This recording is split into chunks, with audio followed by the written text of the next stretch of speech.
Autzen Stadium in Eugene as the Ducks are back home after suffering their first loss of the season last week. It is Fox College Saturday as we welcome the Utah Utes here to Autzen Stadium to take on number 6 Oregon. And hello with everybody, Justin Kutcher alongside my linebackers, Brady Papenga and James Bates. And guys, everybody knows that Oregon lost last Thursday to Stanford, suffering their first loss of the season. There's still a lot of football to be played, James. What's left now for these Oregon Ducks? Just that.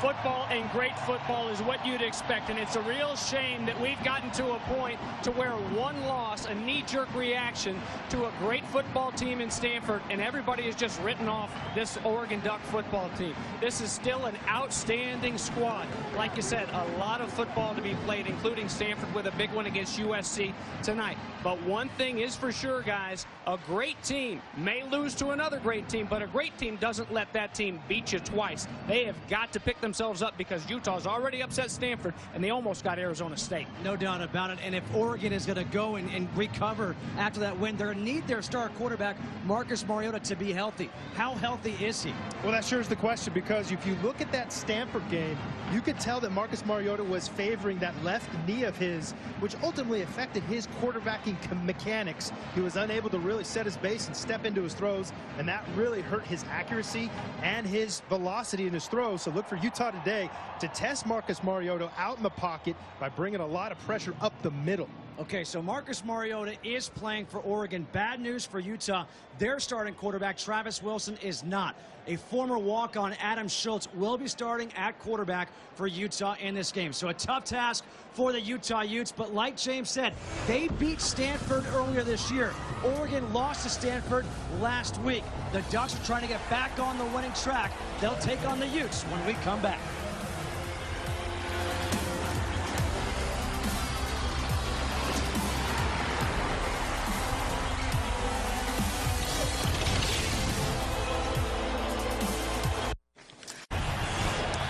Fox College Football is presented by Kay Jewelers here at Autzen Stadium, getting set for Utah against number 6 Oregon.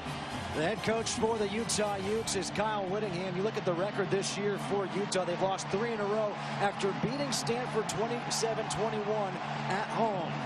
And in his first year as the head coach of the Ducks is Mark Helfrich, coming off the only loss this year to those same Stanford Cardinal last week, 26-20. Oregon won the toss. They have elected to receive. Utah will kick off. DeAnthony Thomas and Troy Hill are back deep, with Andy Phillips to kick off for the Utes.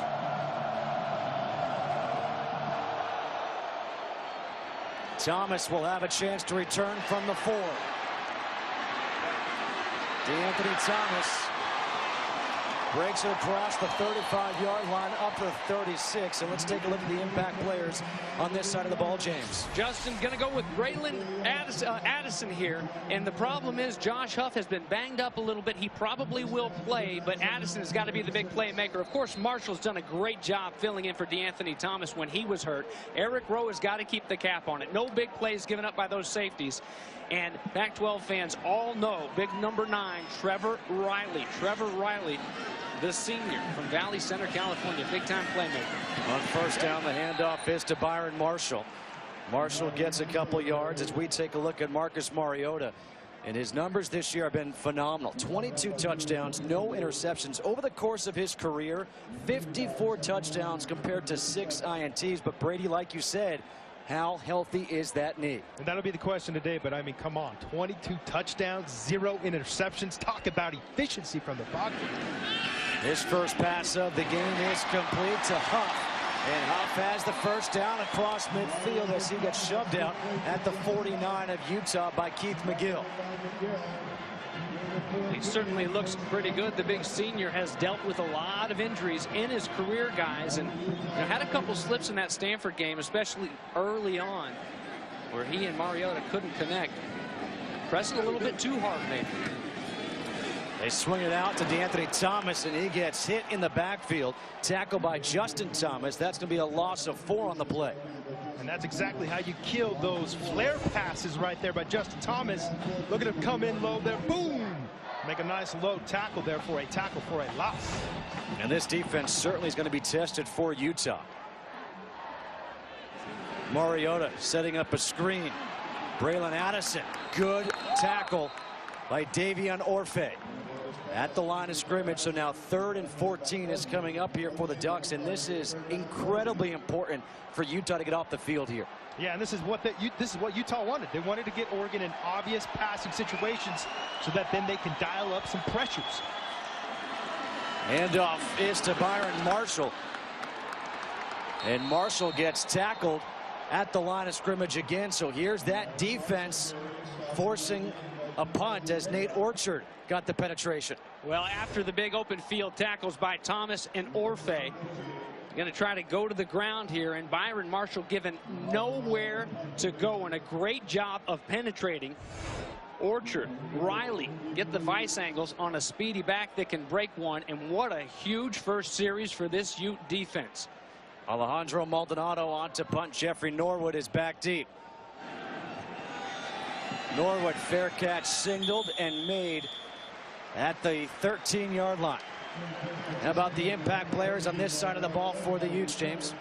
Well, we'll start with big Vincent Jones, the best offensive lineman on an offensive line that has not had one injury. It's been the same starting unit all the way through. They started strong, but they have been really struggling in the last couple of weeks. He has got to spearhead this charge. Dress Anderson is the big play guy outside. Derek Malone, a great linebacker, and Taylor Hart can get things started. He's a defensive end, has also played some defensive tackle here this year in his senior year as a Utah Bull. Adam Schultz on first down, hands off to Bubba Poole, and Poole will get a yard up to the 15. Rodney Hardrick with the tackle, and this is Adam Schultz, a former walk-on, making his first career start. Travis Wilson out with that concussion. Schultz has appeared in a few games this year, came in relief of Wilson against Arizona and USC. Against Arizona was 12 of 23 with a touchdown. You wonder how often will they rely on the likes of Bubba Poole, Lucky Radley, and Carl Williams in this game. On 2nd and 9, Schultz with time throws, and that was incomplete. Behind his intended receiver, Dress Anderson, Terrence Mitchell on the coverage. And you made a great point, Justin. For Schultz, you know, he's got a lot of nerves. He's probably hardly even being able to breathe. And you see him right here, a little play action throw across the middle there, a little off target. But that running game for Utah is going to have to be huge today to take some pressure off of the quarterback, Adam Schultz, and allow that defense for Oregon to soften up in the middle so that they then can take shots down the field to the wideouts. 3rd and 9 here for Utah from their own 15. And it looks like a free play here for the Utes. Schultz, he gets sacked all the way down at the 2-yard line, but it looks like this should be offsides. Derek Malone with the sack. So they're going to get 5, an experienced quarterback. Wait for the call here. Defense number 66, 5 yards, replay 3rd down. They're going to get 5. An experienced quarterback knows absolutely what they've got with that flag, and he finds a way to get rid of it, put it up there. Maybe you get an interference and a free first down. You're going to see here the middle of the line jump, and it's just an antsy bunch. It's been, you know, sitting down with Nick Aliotti, the defensive coordinator of this squad. Gosh, they did a good job against Stanford last weekend. They're anxious to get that bad taste out of their mouths. Here they've got to do it on a 3rd down and 5 now. By the way, do you guys realize it's sunny here? Never rains in Autzen, right? On 3rd and 4, low snap. Schultz on wide towards the sideline. Is that brought in? Yes, it is. Caught by Jeffrey Norwood for the first down. Up to the 41-yard line, a 21-yard completion. Wow, what a play here. You're going to see the accuracy of the throw here, and you got Ifo Ekpeolumu on the coverage. Look at that. It doesn't get any better than that on one of those out routes, especially against one of your top-notch cornerbacks. We talk about Ifo Ekpeolumu for the Oregon Ducks. Nice throw by the backup. Now the starter, Schultz. Waiting to exhale. Boy, that's got to feel good for the former walk-on. Hand off to Poole. And Poole gets up to the 45 with a flag on the play. Our referee today is Sean Hockley. Personal foul. Chop block. Offense number 54. 15 yards. Replay, first down. Apparently, old Sean doesn't work out as much as his father does, or else he'd be wearing those short shirts. I was just thinking the same thing. Well, guys, going the wrong way. Watch the right side of this line down in here. Mariota, you see a low and a high. That's a good call, and it's unfortunate. You know, one thing Stanford does, they did last week against Oregon anyway, they didn't beat themselves. They didn't turn the ball over. Now you've got a first down and 25 when you would have had a 2nd and 7. The handoff is to Poole, tries to cut it back, and there, stopping him from that cutback was big number 92, Wade Ikipi. And that was one of those guys that our guy Nick Aliotti had mentioned, was Ikipi, about one of those guys that every single day, every single week, regardless of the situation, shows up and plays football. And on that particular play, he was playing some good football. A loss of 2 on the play, so now you're looking at 2nd down and 27.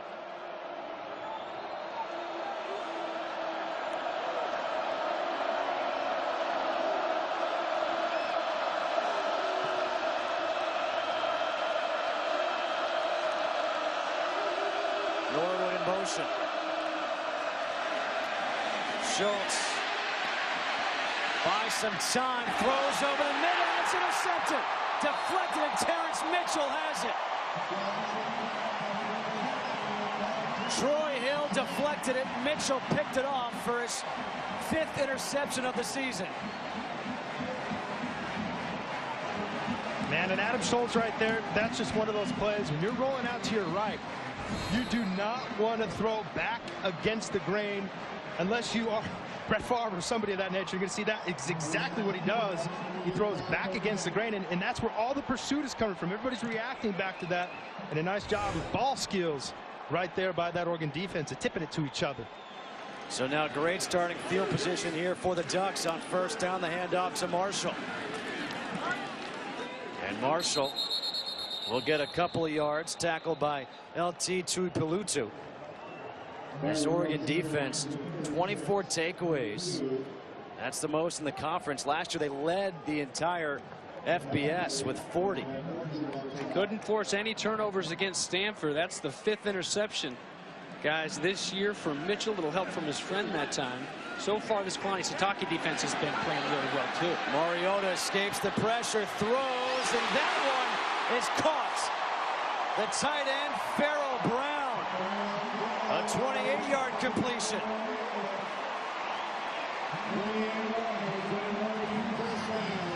And it does look like Marcus Mariota's feeling a little better there. He was out on the run, was able to avoid the corner blitz and get a nice throw. Mariota on 1st and goal. Look at the time. Throws the end zone. Touchdown, DeAnthony Thomas.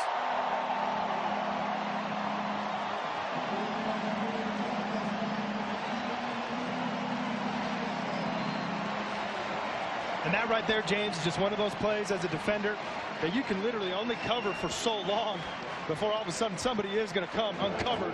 And that's exactly what happened there to DeAnthony Thomas. You're going to see here Marcus Mariota dancing around, and finally finds, after about 4 or 5 seconds, a wide open DeAnthony Thomas for a touchdown. Yeah, it's tough to hang with DeAnthony Thomas when you've got 2 seconds, let alone 15. And that's sure what it seemed like, I'm sure, for those defensive backs there with the Utah unis on. And you've got to be able to get some pressure to Mariota, who does a good job. The initial pressure came. He just bought a little bit of time, didn't panic, and waited for Dat to come open. They say it never rains here in Austin. It certainly was raining the night he sprained his ankle, the opening kickoff against Cal. He's looking pretty good now. They're reviewing right now to see if the ball was actually across the plane or even touches the plane, because you see the way he caught the ball and fell. He fell back towards the field of play. Ruling on the field stands as called. It is a touchdown. Well, there it is, the first receiving touchdown of the year for DeAnthony Thomas. And that's sort of a surprise, considering the fact how much Oregon uses DeAnthony Thomas as a receiver, whether it's out of the backfield or actually lining him up in a slot position like they did today at the start of the game. Going for two. They're going to go for two, and that one's picked off the other way. There is a flag, though, blowing this one dead. A great job, Utah, to get lined up. They thought they had him out of position. A lot of teams will line up every time. And if you got somebody, you go ahead and snap it. You feel like you can get a quick two. If not, you come back and you kick the extra point. Dimmick sniffed it out. All players from the offense never got set. By rule, this is a false start and no play. 5 yards, replay the try. What he does really well, like his dad, he explains the rules. You're right. And this actually favors Oregon here. I mean, obviously it's a no play, so you get to start over again and most likely kick the extra point instead of coming out of this extra point with 0, which would have happened if that interception would have stood, but it didn't. Matt Wogan is now on for the extra point. That would have been an interception, was thrown by Dustin Haynes, and the extra point is good. Points off a turnover. 38 yards and 51 seconds. Mariota was able to find his tight end, Farrell Brown, for a big completion. And then he finds DeAnthony Thomas, the Black Mamba, in the end zone for the touchdown. 7-0 Ducks.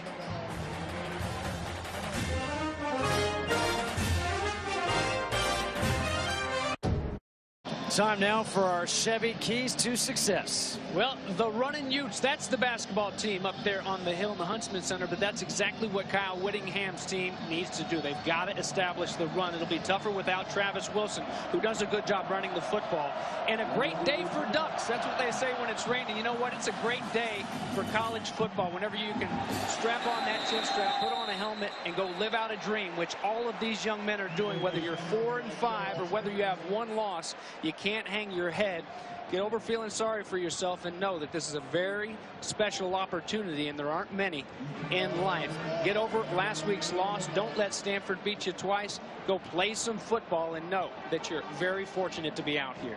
Charles Henderson had to dive to make the catch on the kickoff, and so he is down at the 8-yard line. That's where Adam Schultz and Utah's offense will take over.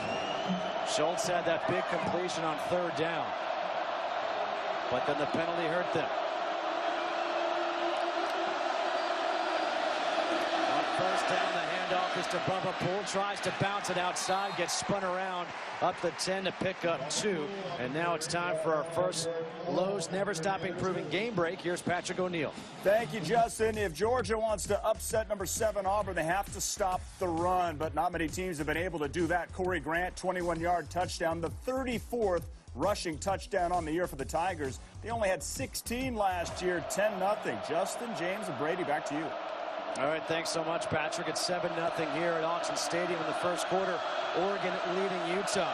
Adam Schultz, a former walk-on, starting at quarterback as Travis Wilson did not make the trip due to a concussion. He gets hit as he throws, and a penalty flag is thrown as Trez Anderson tried to make the catch. Terrence Mitchell was there who bumped him.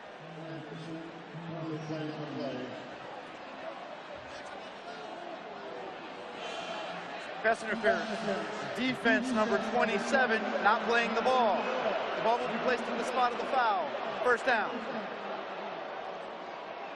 Here at Autzen Stadium in Eugene, Oregon, Justin Kutcher alongside my linebackers, James Bates and Brady Papinga. 50 degrees, partly cloudy, which if you're being positive, it also means partly sunny. It's perfect football weather, Justin. You can't complain. This is the kind of weather when you're a football player and you're in all that gear, you just don't feel like you get tired. On 1st down, the handoff up the middle is once again to James Bubba Poole. And Bubba gets 3, tackled by Alex Balducci. And that's fine, guys. Bubba, get me 3, get me 4 on 1st down, but you cannot go backwards. We saw on that opening drive they were moving the football. On the play that was a penalty, they had 3 yards. The chop block took them way back to a 2nd down and 25. You've got to stay ahead of those chains. Make it now to a 3rd down and manageable. On 2nd and 7, handoff again to Poole. good tackle as Poole was able to pick up a few more yards. Derek Malone, the team's leading tackler. And that's a nice job by Derek Malone. They're tempoing the ball. And all that means is he's going to give the running back about a half a step in front of him so that he doesn't get cut back on. And then he scrapes off of his big defensive linemen who keep him clean to make a nice tackle there. And guys, that's exactly what I'm talking about. 3rd down and 5. That's not a bad situation to be in. Yeah, it's a little bit tougher with Adam Schultz in there, but still, you're in a good spot offensively for a play call here. On 3rd and 5. Schultz throws and he completes the pass to Sean Fitzgerald, the second 3rd down conversion for this Utah team. What Sean Fitzgerald did really nice there is he shook off the man-to-man coverage. I'm telling you right now, Oregon is coming out man-to-man all over the place. You're going to see it right here on the film. He shakes him, gets inside. That's not where the defender wants it to go. Troy Hill, and makes a nice catch for a 1st down to keep the chains moving. How about Schultz? Just slinging it around. He's had a couple really pretty throws. We saw him drop one in over on the sidelines the first series. He's got a strong arm. On 1st down, looking to throw, has to get out of the pocket. Dumps it off, and that is dropped by Carl Williams. Williams, who's a running back, fullback type, could not hang on. He does have 8 catches on the season. And I think you will see Williams out with that Utah offense, maybe a little more than usual, just because Utah will look to test Oregon's defense against that 2-back rushing attack that caused them so much problems last week against Stanford. And it's actually why this Utah team matched up so well with Stanford, is they see a fullback every now and then in practice. So you got to hang on to that football. That's costly there. 2nd down and 10.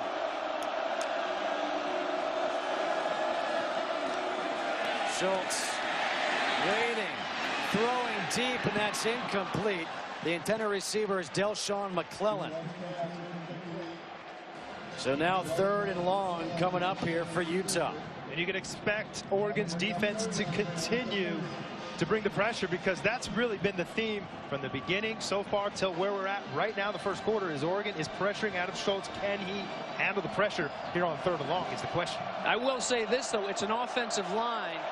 As much as they've been beaten up, they haven't been able to protect Travis Wilson at all recently, and they have done a fair job so far. See if they can do it on 3rd and long. Schultz gets rid of it, incomplete. Looking for the flag was Sean Fitzgerald. Troy Hill there on the coverage. Fitzgerald was the guy he went to last time on 3rd down. Fitzgerald needs, we've seen a couple flags, but watch Fitzgerald here get tangled up. He's got to be able to rip those wrists off. He's got to be a little bit tougher and to fight that defender off. Yeah, there's going to be some hand fighting, but rake through those wrists. We talked about it yesterday with Nick Aliotti. Rip those wrists off of you. You can't let anybody put your hands on you. Tom Hackett, a short punt. Nice play by Addison to make the play, to field it. And Addison spins away from a couple of tacklers and gets up to the 32. A 42-yard punt. Messina with a special teams tackle. The Oregon Ducks offense coming back on the field. They struck first in 38 seconds. They tend to score in under 2 when they do score.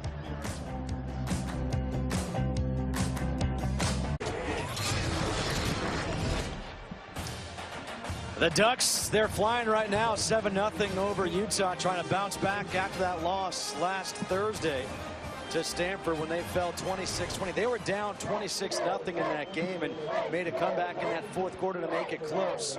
But it's 7-0 here with 5:15 to go in the 1st quarter.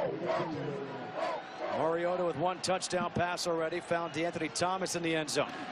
On 1st down, the handoff to Thomas. And Thomas with a good run. He gets 11 on 1st down. Tackled by Jacoby Hale. Guys, the play earlier where we saw Jacoby Hale trailing Pharaoh Brown, the tight end, on the big play to set him up for the touchdown, it was because he was in fear of this. You've got to respect DeAnthony Thomas so much you get your eyes caught in the backfield. Mariota's pass is complete at the 40 to Josh Huff. 17-yard completion. And you couldn't have asked for a sort of a better tester to see how well Mariota's feeling. He had Trevor Riley in his face. He steps up confident, strong in the base, and throws a strike downfield. We should also mention for Utah, they're playing without their middle linebacker, Jared Norris, who did not make the trip, an undisclosed injury. Thomas takes the handoff again, and this time he gets wrapped up in the backfield by Jason Whittingham, who's coming off a career-high 14 tackles last week. And Tenny Paupoy there did an excellent job of setting the edge and then coming back and making the play after the ball turned up inside. So excellent job there by Tenny Paupoy, one of those strong, stout defensive linemen for the Utah Utes. 2nd down and 12 here for the Ducks.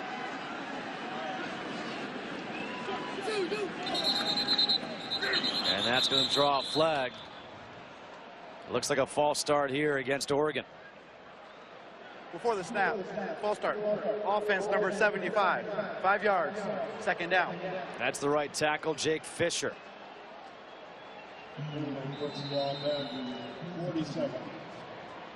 How about the font on that uniform? Look at the number. Never seen that before. Pretty high tech and advanced, futuristic there. I feel like I'm in some kind of futuristic park. Well, the Oregon font, it has its own name. We did some research last time we were in here. I have to find it out for you. On 2nd down and 17, Mariota steps up over the middle, completes the pass. This time to Evan Bayless, one of his tight ends, and this goes for 25 and a 1st down. It's just like I talked about before. Utah was going to test. Mariota looking to bring the blitz up in the middle. And Mariota did a nice job stepping up, being confident in his throwing, again throwing a strike. Hand off to Thomas, dancing around, looking for a hole as he got hit by Trevor Riley at the 20-yard line. Picks up 2. Trevor Riley may be one of the best players. People across the country don't know. James, you said it best. People in the Pac-12 know who he is. Maybe not across the country, though. Well, they certainly should know more and more. Setting up the screen. Braylon Addison made the catch. Davion Orfe with a tackle, a pickup of 6. 3rd down coming up. And Oregon going fast here on offense. It's the handoff to Thomas, and Thomas gets stuffed on 3rd down. 4th down coming up. Knowing Oregon, are they going to go for it or are they going to kick? Nate Orchard and Eric Rao with a stop. Looks like they're going to kick, and that's because they know what they're going up against with Utah's defensive line. Utah's defensive line is one of the best in the country. First quarter against Stanford, they get down on the goal line, a 4th down and 4. They go for it and get stuffed. And talking with Mark Helfrich, talking with Scott Frost yesterday, big part was watching that Utah tape. They felt like Stanford got behind and got out of its game. They wanted to try to do that to him, but it burnt him in the end. Matt Wogan from 31 yards. And he drills that one. Back-to-back scoring drives for the Oregon Ducks. A 31-yard field goal kick by Matt Wogan.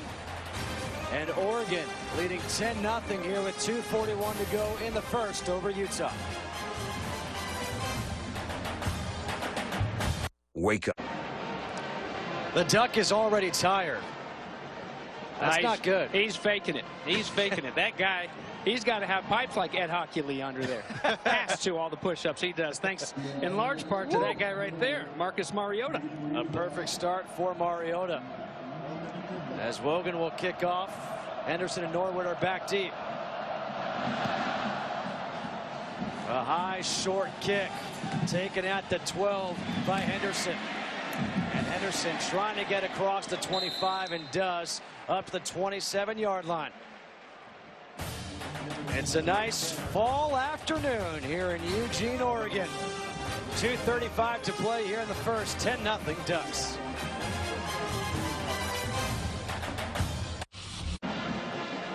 Fox College Saturday, presented by K Jewelers, continues tonight with a Big 12 matchup as the Texas Tech Red Raiders battle 5th-ranked Baylor on Fox as the Bears try to stay undefeated and keep their national title hopes alive. Coverage begins at 7 p.m. Eastern only on Fox. Jay Samaro having a great year as a tight end for Texas Tech. And how about Bryce Petty? He's getting himself into that Heisman Trophy talk. Absolutely. It's tough to keep him out of your top 5. And tomorrow in that offense, they've got a tough task on their hands going up against that Baylor Bear defense led by safety Ahmad Dixon. Lucky Radley in at tailback on 1st down. Schultz completes the pass to Anthony Denham. And Denham gets up to the 34-yard line, picks up 7. Justin, this is a very important drive for this offense of Utah. Remember, it was a lead of 12 points in the fourth quarter last weekend against ASU. Kyle Whittingham's squad couldn't do one thing on offense. They make one play and they win the football game. They got to help their defense now of giving them some rest at least. It's kept by Schultz, and Schultz cannot get away from the tackle of Avery Patterson. He picks up 2. He'll be about a yard shy of that first down marker.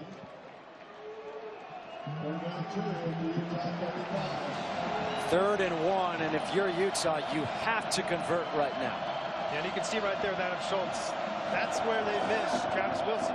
The tall guy, 6'7", but he can run those read options very effectively. Bradley and Williams in the backfield. Third and 1.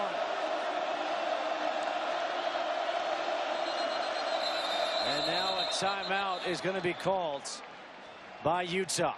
Timeout Utah. Their first of the half. With 1:22 to go here in this first quarter. Third and 1 coming up. Utah calls timeout.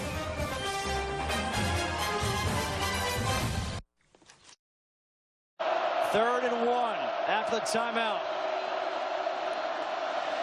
Handoff pitch to Radley, and Radley, he's going to get the first down. Taylor Hart with the tackle, but that's a big first down conversion for the Utah Utes. And it's big on 2 fronts. First, obviously, for the confidence and the rhythm of the offense. You see right here, Radley coming up there, turning it up in there and running hard. And also, it's important for the ball controlling style that Utah wants to implement today. That was a lot like what Stanford did. But the key is you got to turn these methodical drives into points. And that's right now going to be the challenge for Utah. Can they turn this into points on the board? Under a minute to go here in this first quarter.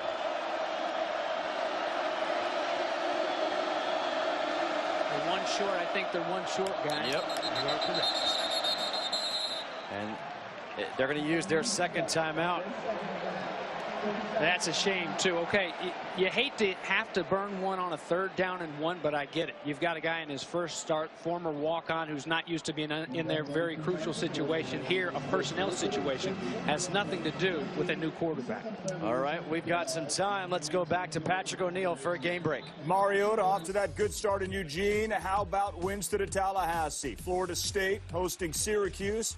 Famous Jameis to Kelvin Benjamin. Jameis 16 of 17, 249, 2 touchdowns. He's got a lot going on off the field, but on the field, he is on. Let's go back to Justin. All right, thanks so much, Patrick. There is a lot going on off the field for Jameis Winston right now. I think a lot of people would be impressed with how he's playing already on the field with all those distractions and what will happen. But first down and 10 here after the timeout now for Utah at the 38-yard line. Hand off to Radley again. Radley tries to cut it back, gets up to the 40, picks up 2. Tackled by Avery Patterson, who's got 3 tackles here in the quarter already. And it's very evident from the get-go, guys, that Oregon defense is saying to that Utah offense, yeah, you got Adam Schultz in. Let's see if he can throw the ball. Yeah. Because they are just bringing all the Mariota, they're bringing all their defenders up to the line of scrimmage, saying, hey, we're not going to even fear you throwing the football until you prove us something. Look at that. The last time Oregon led over a full season for points allowed, 1958. This defense doesn't get much attention because the offense, everyone knows about it. But Alioti's done a fantastic job here with the Ducks and their defense. And this first quarter will come to a close.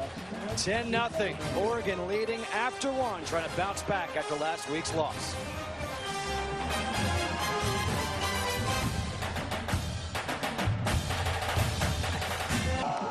As we get set to start the second quarter, 10-0 Oregon leading Utah. Justin Kutcher alongside Brady Papinga and James Bates. And guys, a lot of questions coming into this game for Utah as far as their quarterback Schultz, but he's looked pretty good so far. Yeah, he's made a couple good plays. You've got to continue to chop away. You cannot go backwards, and they've got to answer. They've got to score some points. You can't expect this defense to hold Oregon to 3 points for too long. Good job by the defense. Schultz, he throws and completes the pass to Denham. Denham tries to break free, dives forward up to the 45, gets tripped up by Brian Jackson. He picks up 5. And you know, Utah struggled running the ball. So what's the next thing you turn to that's one, a high percentage, low risk play, and something that's a ball controlling play? It's the quick passing game. So I think you're going to see Utah implement a little bit more of this quick passing game that's going to help their quarterback Adam Schultz out and also help their team out because it'll help them keep a hold of that football. 3rd down and 3.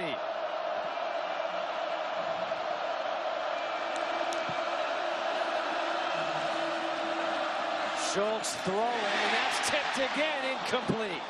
Looking for Denham, it's tipped by Denham. Our forward stat comparison from that first quarter. And the total yards certainly in favor of Oregon in that one turnover. The turnover was an interception thrown by Schultz. And, you know, when you go back and look at Travis Wilson's interceptions this year, far too many of them are because of plays just like that. Hitting receivers in the hands, popping up, and being intercepted by the defense. Lucky it wasn't 2 interceptions and a number 2 in that turnover column. Tom Hackett to punt. Braylon Addison back at his own 11-yard line. A low punt. And let's see where they mark this one out of bounds. Walking it off, and this one is going to be marked down at the 31-yard line. Fox Sports Supports is proud to partner with Johns Hopkins Medicine. Johns Hopkins is at the forefront of groundbreaking research into autoimmune disorders like multiple sclerosis and lupus. Join us in the fight against autoimmune disease. Donate by visiting hopkinsmedicine.org/Fox. Oregon takes over at their own 31. Marcus Mariota 8 for 8 in that first quarter. Handoff on 1st down and time is Tyner. Tyner gets the outside and gets ripped down by Jason Whittingham. A 9-yard run by the true freshman Tyner out of Aloha, Oregon. And that just shows his speed on the edge there. Trevor Riley had the responsibility of turning the ball back in. Because of Tyner's speed, he was able to get outside of Trevor Riley and then obviously have a nice gain of there, but 9 yards on the ground. And off again to Thomas Tyner. Cut it up the middle, got the 1st down up to the 42. Whittingham with his 3rd tackle of the day. In a zone blocking scheme, that's the kind of back you want. Tyner, just a freshman. He showed you the speed. He also showed you the vision right there. Hey, move those chains. Put your foot in the ground. Go get 2 yards. Go get 3 yards. Positive yardage. A good job, too, of staying home backside by that Ute defense. And off again to Tyner. And Tyner, after he got hit, still able to fall forward up to the 46, picks up 4. Tyner's got a nice combination of speed, and right there he shows a little power as he falls forward there, dragging the defender, Eric Rowe of Utah. Tracktown, USA. Tyner to Thomas to Marshall. And those are backs. Those are backs. We're not just talking to receivers. The receivers can fly as well. Hey, how about Mariota? He can fly when he's really healthy. That pass is complete to Braylon Addison. Addison gets up to midfield. He picks up 4. Justin Thomas with a tackle. You're talking Tracktown. How about this? Wow. And you know, Mark Helfrich, he grew up right around here. He knows all about those tracksters, and not just talking about free, but the speedsters as well. Look at this. Trevor Riley comes in, brings down Mariota. He says, Tracktown, take that. And I love the call there by Kalani Sitake. He's going to bring off 2 guys off the edge over here. And you're going to see they're both in their responsibilities, both number 18 and number 9, Trevor Riley, with that read option. And that's one thing that screws up read option teams is if they can't figure out who has who on talking responsibilities on the defense, they can't make the correct reads. And you can overload a side when you've got a guy like Nate Orchard that you can drop a zone dog on defensive lineman on the other end. That's a big play for the defense again. Now the offense has got to move it. Alejandro Maldonado punts it off to Norwood, and Norwood, no fair catch, makes the catch and gets hit right away at the 21. A 35-yard punt by Maldonado. Dior Mathis with a special teams tackle. The former walk-on Adam. Marcus Mariota 9 for 9 so far in this game, 98 yards and a touchdown. We haven't seen him try to run the ball yet, and that's a big question mark with that knee. And I don't know if you will see him run the ball that much. When you talk to Scott Frost, you know, with his knee ailment, I mean, I don't even know if you call it an injury anymore because he looks like he's functioning really well. The play calls will protect him a little bit to where they're not exposing him out there on running plays for quarterback. They didn't, you know, it's unfortunately, it wasn't a luxury that they had against Stanford last week. They didn't dial up any design quarterback run plays against the Cardinals. On first down, the handoffs to Lucky Radley, who's going to get dropped for a loss by the middle linebacker, Rodney Hardrick. Yeah, Lucky, easy for you to say, Justin. When you got guys like that waiting on you as you hit the line, only 5'8". Radley, though, he runs a lot bigger, very physical little guy from Inglewood, California, the junior. But, man, it's tough to go through a wall like that when you've got penetration. You've got a linebacker in Rodney Hardrick who has really stepped in. Boy, some Kiko Alonso, Michael Clay, some great ones that they had to replace at linebacker that left last year to go to the NFL. Second down and 11. They're going with a reverse to Drez Anderson. And Anderson gets clotheslined by Derek Malone. That play did not fool Derek Malone, guys. It was one of those misdirection plays, trying to use the speed of Oregon against themselves. You're going to see it right here. A little flip reverse. But watch Derek Malone here fly out of nowhere, boom, and make a nice tackle. And this Oregon defense, all they've heard this last week is they can't stop the run. They're not tough. They're not physical. Well, I'll tell you, up till this point, they have not allowed a lot of rushing yards. The Utes have had at least one third down conversion on each drive today. It was a problem for the Ducks, of course, against Stanford. They couldn't get off of the field. 3rd and 8, pressure coming. Passes to Radley. Lucky Radley gets tackled at the 29-yard line. Gets 6, but he needed 8.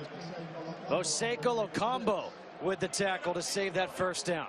Got to be careful right here. This is a fake punt opportunity. I know it's a little bit in your own territory, but Oregon's got to be careful. Coach Witt and company know they've got to steal a few plays. Situation, you get them out there in a 4th down and short. Be careful on defense, Oregon. Tom Hackett to punt. The long snapper is Chase Dominguez. Braylon Addison is back at his own 34.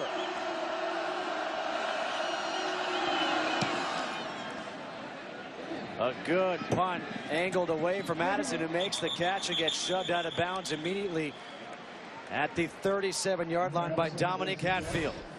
Well, Byron Marshall, he's got 5 100-yard games on the season. He and the Ducks rushing attack. Coming back out on the field, leading by 10.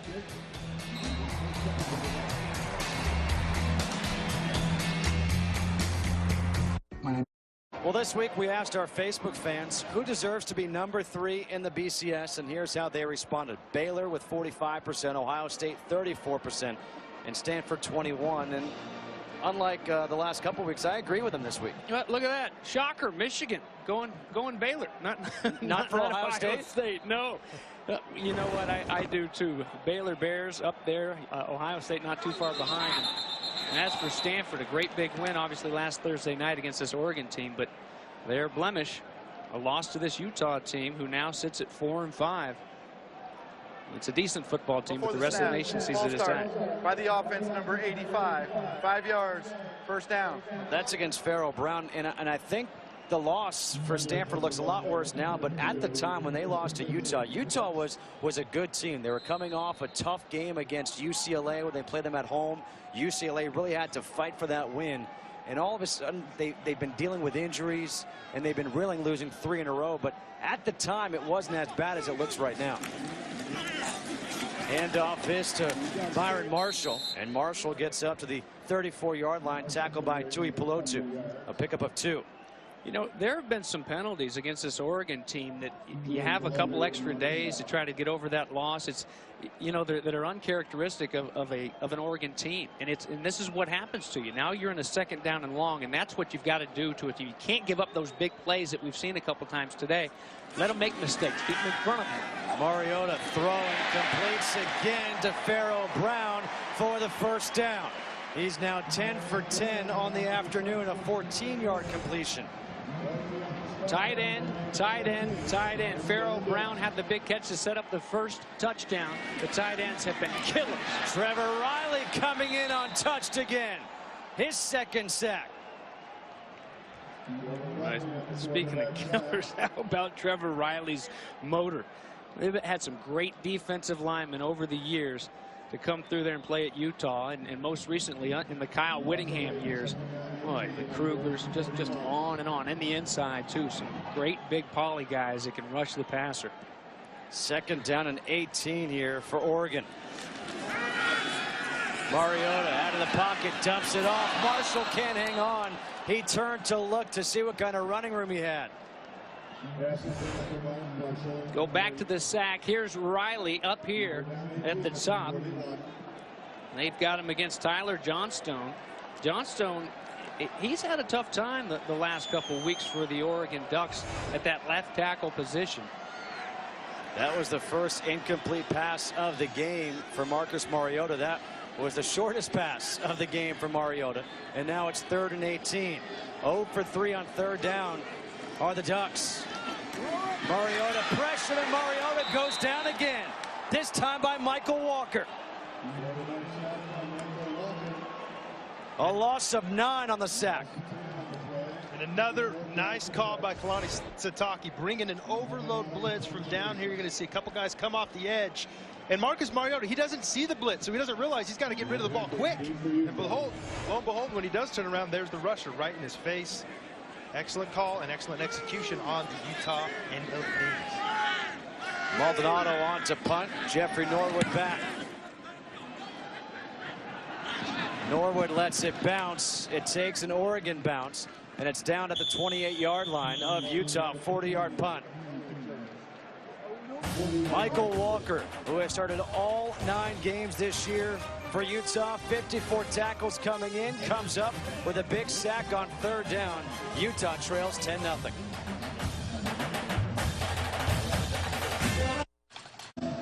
All right, so just before we showed you that Facebook poll of which team should be number 3, these are the one-loss teams in the top 16 of the BCS.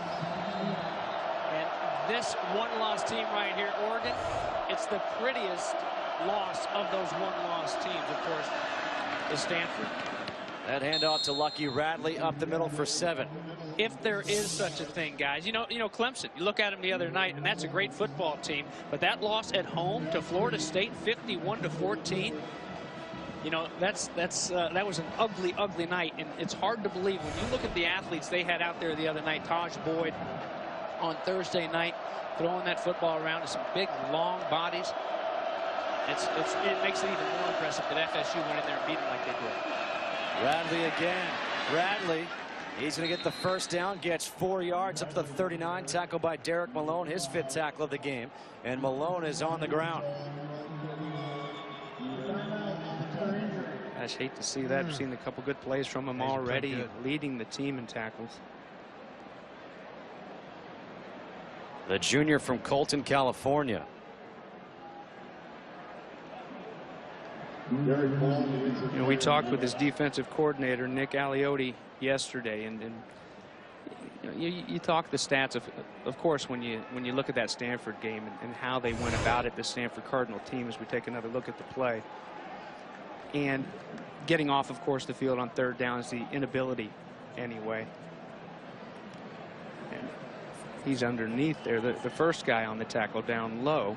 But the one stat that Aliotti will always tell you, and you know, we want to lead the nation in effort. And we asked him, we said, well, are you leading the nation in effort? He said, you know, unfortunately, not every snap against Stanford. For the most part, I've really appreciated the way these guys have played. Well, who is? What 2 guys haven't taken a dip? And it's been number 48 and number 22, his 2 junior linebackers, both from Colton, California. I mentioned earlier, you know, when you're trying to fill the Nikes with Michael Clay and Kiko Alonso, it's not easy to do, and that's good to see him popping up and walking off on his own. The thing that I loved about these 2 inside backers, speak specifically of Derek Malone, is how much they've improved over the year. You know, I mean, like you said, James, it's not an easy thing to come in, take over for guys who have been really good. Heck, some of these guys have gone on and played very good football in the NFL. And both these inside backers, Derek Malone and Hardwick, have done a nice job filling in. Raheem Castle comes in for Malone. 1st down for Utah. The handoff again is to Radley, and Radley will get a couple yards. Taylor Hart with the tackle.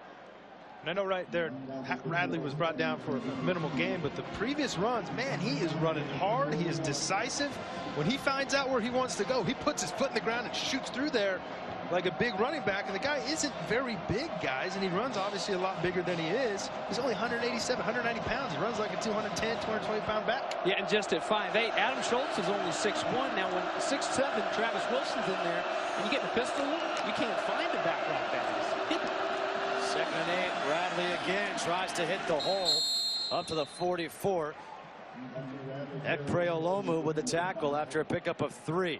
So you're looking at 3rd down and 5 now here for Utah. And look for the quick passing game again to be utilized, but for Utah, it hasn't been Adam Schultz that has failed them in throwing the football. You look at a lot of these throws have been on the money. They've just been dropped by these wide receivers of Utah. So Adam Schultz, go back to that quick passing game, but these Utah receivers have to step up and make a play for their quarterback, give him some rhythm, give him some confidence, and help him convert right now in this 3rd and 5. And now a timeout's going to be taken here by Oregon. Some confusion on their side of the ball. 3rd and 5 coming up here for the Utes, with Oregon leading 10-0. Wherever. I tell you what, I want to see that. That's coming up at the half here. It's 3rd down and 5. Radley in the backfield. Schultz throws high, and it's hauled in by Jake Murphy.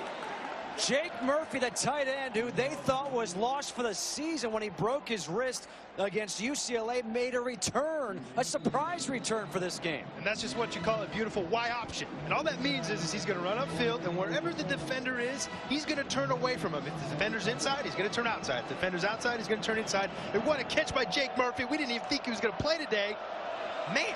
Well, it's so much of this offense they were planning throughout the spring. Two-a-days on those tight ends. Wesley Tonga out as well. He's still out. Radley gets to the outside. Radley lowers the shoulder, stays in bounds. Tackled by Avery Patterson as he gets 9 yards. 2nd down and 1 coming up. Not easy at all against this defense to get outside and get that corner turn, but little Radley does it. Makes one guy miss, then gets to the edge, and look at him deliver the blow at the end of his run. He's a tough guy, James. I work out with him, for crying out loud. Well, then he's got to be a tough guy. He spends time in California flipping tires, pulling tires with Proactive Sports down there in Westlake Village. Who would have thought this, that Utah would have more rushing yards at this point than Oregon? Radley escapes. Radley could not get away long enough. Brian Jackson brought him down. As it's time for a game break, we check back in with Patrick O'Neill. Thank you. Miami has won 9 straight over Duke, but the times they are a change in for Blue Devil football. Brandon Connett, QB keeper, his 2nd rushing touchdown. Duke has won 5 straight overall. They lead 21-20 over Miami. They just went to the half. Justin? All right, thanks so much. What a story it is for Duke this year. 3rd down and 2 after the loss of 1 on the play. 4 for 7 on 3rd down are the Utes. Rodney gets the 1st down. Up to the 35-yard line. Rodney Hardrick with the tackle. And here Utah sprinkles in a little bit of a 2-back run. You're going to see the fullback right there lead up. And that's the exact running plays right there that caused that Oregon Duck defense problems against Stanford last week. Derek Malone leaving the field right now. Not a good sign for the Oregon Ducks.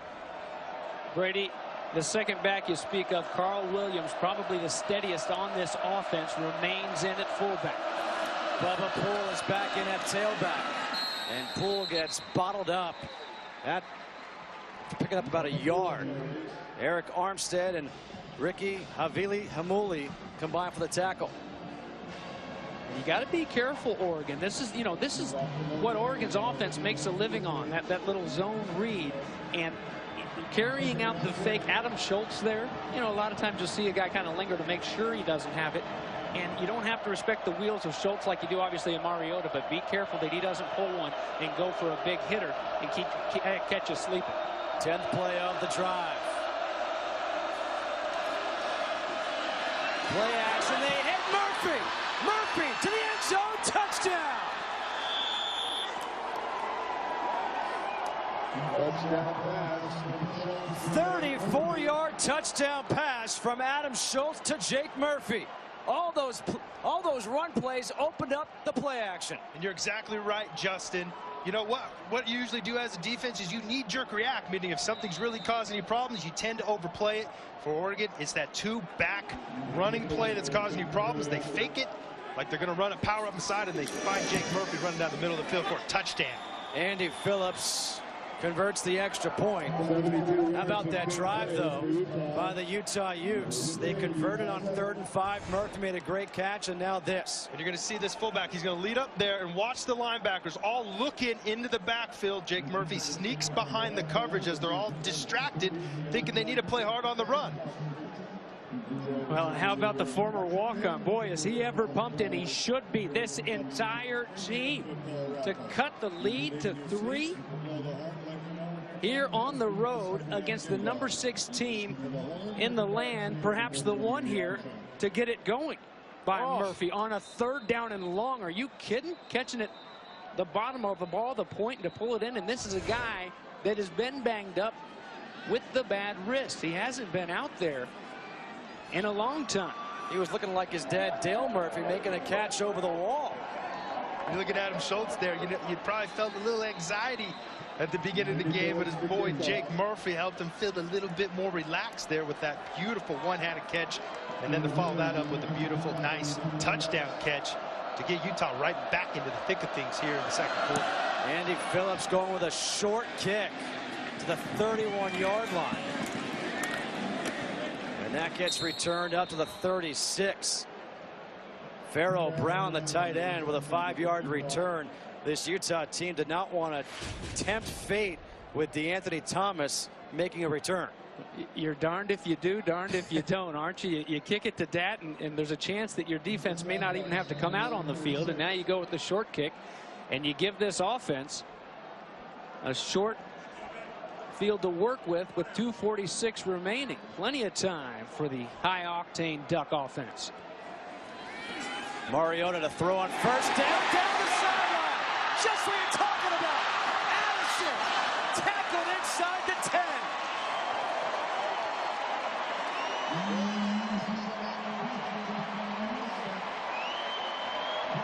Number 2 in the nation with the explosive plays on offense. Oregon 20+ yards. There they hit another one, and it's been the big plays. The defense has played great for Utah, but given up too many of those big ones.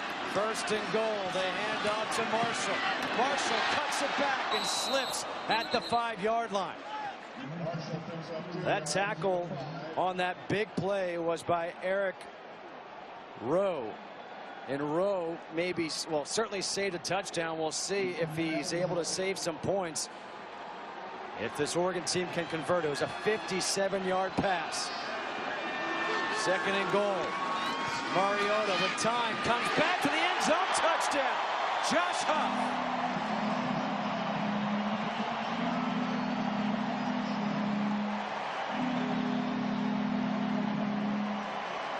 How about that for a quick answer?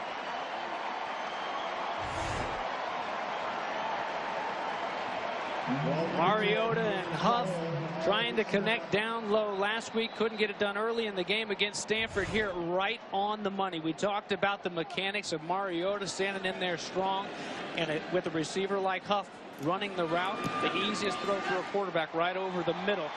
And just like butter, they go straight down and answer when all the momentum in the house seemed to be on the side of the guys in the red and white. And you got the big play, the drive to really set things up. You see the stacks here. The reason why they're these stacks is because they're going to anticipate a lot of man-to-man coverage from the Utah defense. They want to be able to rub guys off.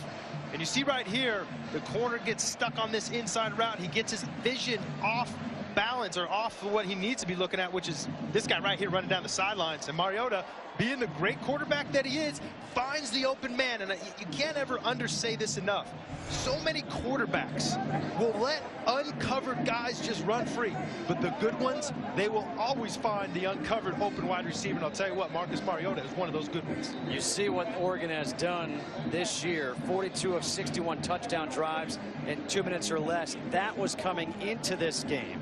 They have 2 touchdowns in this game, both under 1 minute. That one took just 26 seconds.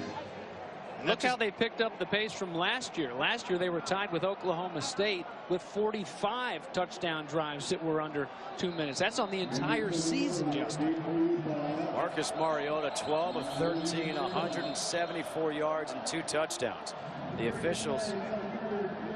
How about my man Huff bringing back the breathe right? You don't see those as much, do you? Well, you do a little bit. Some of those guys they'll draw little designs on them. I'm sure back in your Florida days, you probably had a nice gator breathe right over that nose, right? No. You know, Tebow, he started writing on his little eye black patches, and they outlawed that in the NCAA. I've got a question here. They're saying the previous play is under review. Does that mean they're going back to the extra point, or are they going back to the touchdown? Because if they're going back to the touchdown, they already kicked the extra point. They can't. It's a foregone conclusion, and we can bring Mike Pereira in and actually confirm this. But what I'm understood is that it's the last play that actually happened, which, like you said, Justin, was the PAT. It wasn't the touchdown. So I don't think you can skip over a play and expect to go and check out that touchdown. I don't even know if there was anything to look at on that touchdown, to be honest, guys. Whether it was a catch, maybe. I don't know what would they be looking at. That makes 3 of us, I think. We are actually 5 of us, because all of us here in the booth, the 3 of us, Bill Garrity, our spotter, Ed Svita, our statistician, we're all kind of confused. Of the drive, please reset the game clock to 2:07. Well, actually, Ed Svita was the one who had figured it out. He said they did not run the play clock. That's exactly what happened. So the play clock, the game clock, has to be reset now to 2:07. The game clock was not run after the first down, so they get that taken care of, and now we have time for a kickoff with Matt Wogan kicking off. Charles Henderson, Jeffrey Norwood are back.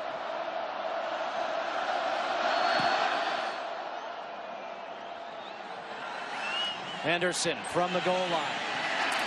Henderson up the middle, a flag comes flying out as Henderson gets up to the 26. This is going against Utah. During the return, illegal block in the back by the return team, number 37. Half the distance to the goal, first down. Well, Oregon got on the board first. A touchdown pass from Mariota to DeAnthony Thomas. The 44th career touchdown of the Black Mamba's career. Jake Murphy wasn't supposed to be back this year. He's back, and he catches a 34-yard touchdown pass. And Josh Huff over the middle. Mariota just one incomplete pass on the day. Well, here is Utah backed up at their own 8-yard line. On first down, the handoff is to Bubba Poole, and Poole gets a yard.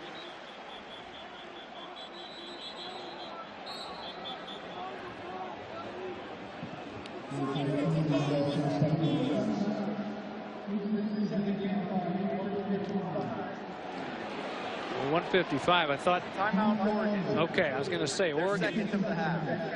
Oregon now get a couple stops and look out. A game that was 10-7 after Schultz and Utah put it in the end zone. Now look out. If you can't get something going on offense, you're playing with fire, and perhaps going in 24-7 Utah into a halftime locker room. Well, tonight it's the UFC on Fox Sports 1, beginning with the UFC 167 prelims, featuring a bout between 10th-ranked lightweight Donald Cerrone and Evan Dunham. And then catch all the reactions and analysis from a big night of UFC action on our UFC 167 post-fight show. Fox Sports 1 is your home for UFC action. 1:55 to go here in this first half. Second down and 9.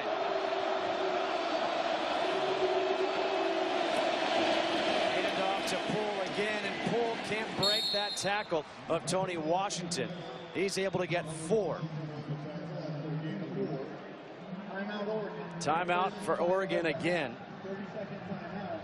Oregon wants to get this ball back with time on the clock, because it doesn't take very long for this Oregon team to score. They've had 2 touchdown drives in under a minute in this game.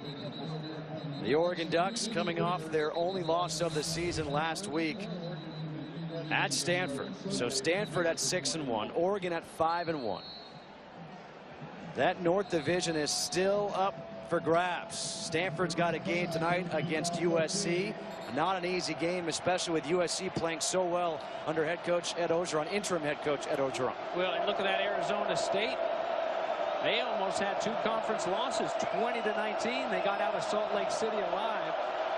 Utes almost had them last weekend. Now, can they move these chains on a 3rd down and 5 and not let that Duck offense back out on the field? Does Oregon bring the pressure?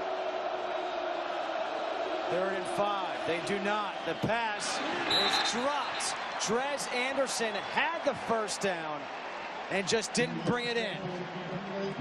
And those are the plays right there that if you're Kyle Whittingham, that make 1, your hair go gray, and 2, make it fall out. Because that is the perfect throw that you want from your backup quarterback, Adam Schultz. Oregon fakes like they're going to bring the pressure. They don't. He throws it to the wide open, or not wide open, but the open man, and he ends up dropping. And a good throw, and it's been time and time again. And you can't expect to come into the house of the number 6 team in the nation and drop footballs. And that's your playmaker. They don't have many playmakers on the perimeter there for Utah. That is your guy, and you have got to make that play. Tom Hackett to punt from his own end zone. Just gets it off. Braylon Addison, fair catch made at the 40-yard line. Coming up on the Pizza Hut halftime report with Rob Stone, Coy Wire, and Petros Papadakis. Ohio State making its case for the number 3 ranked team in the country, a BCS championship potentially if someone loses. UCF is scaring Philadelphia, and a must-see last-minute catch that I think has a very good chance of being the one on Fox Sports Live tonight. Man, a lot of talk about that catch. I can't wait to see it come over the screen here. What do we got in store here? How about some of these teams trying to crash into the BCS, like UCF? Fresno State, they've got a lot of drama as well this year. Mariota setting up the screen, and that is incomplete. Good job by Jacoby Hale. We saw Hale earlier peeking into the backfield, realized he had man coverage on the tight end, and, you know, put his head down and went back there, knew immediately a beat too late. Here he sniffs out the screenplay. Mariota comes near side, complete to Daryl Hawkins, who gets wrapped up by Davion Orfe right away. Picks up 6, so 3rd and 4 here for Oregon. One thing that's impressed me about Utah's defense is they've tackled really well on the perimeter so far. Mariota steps up, throws, and that's incomplete. Pharaoh Brown, the intended receiver. So, all right, guys, 4th and 4, decision time. Do you go for it or do you punt? You don't want to give Utah any more momentum. You want to pin them back there. At the very least, you want them to just hopefully encourage Utah to just kneel it out or try to run out the clock and just go to the second half. You don't want to give them anything that will give them a glimmer of hope that they could actually put points up on the board before the break here. Absolutely. Alejandro Maldonado on to punt with Jeffrey Norwood at his own 15.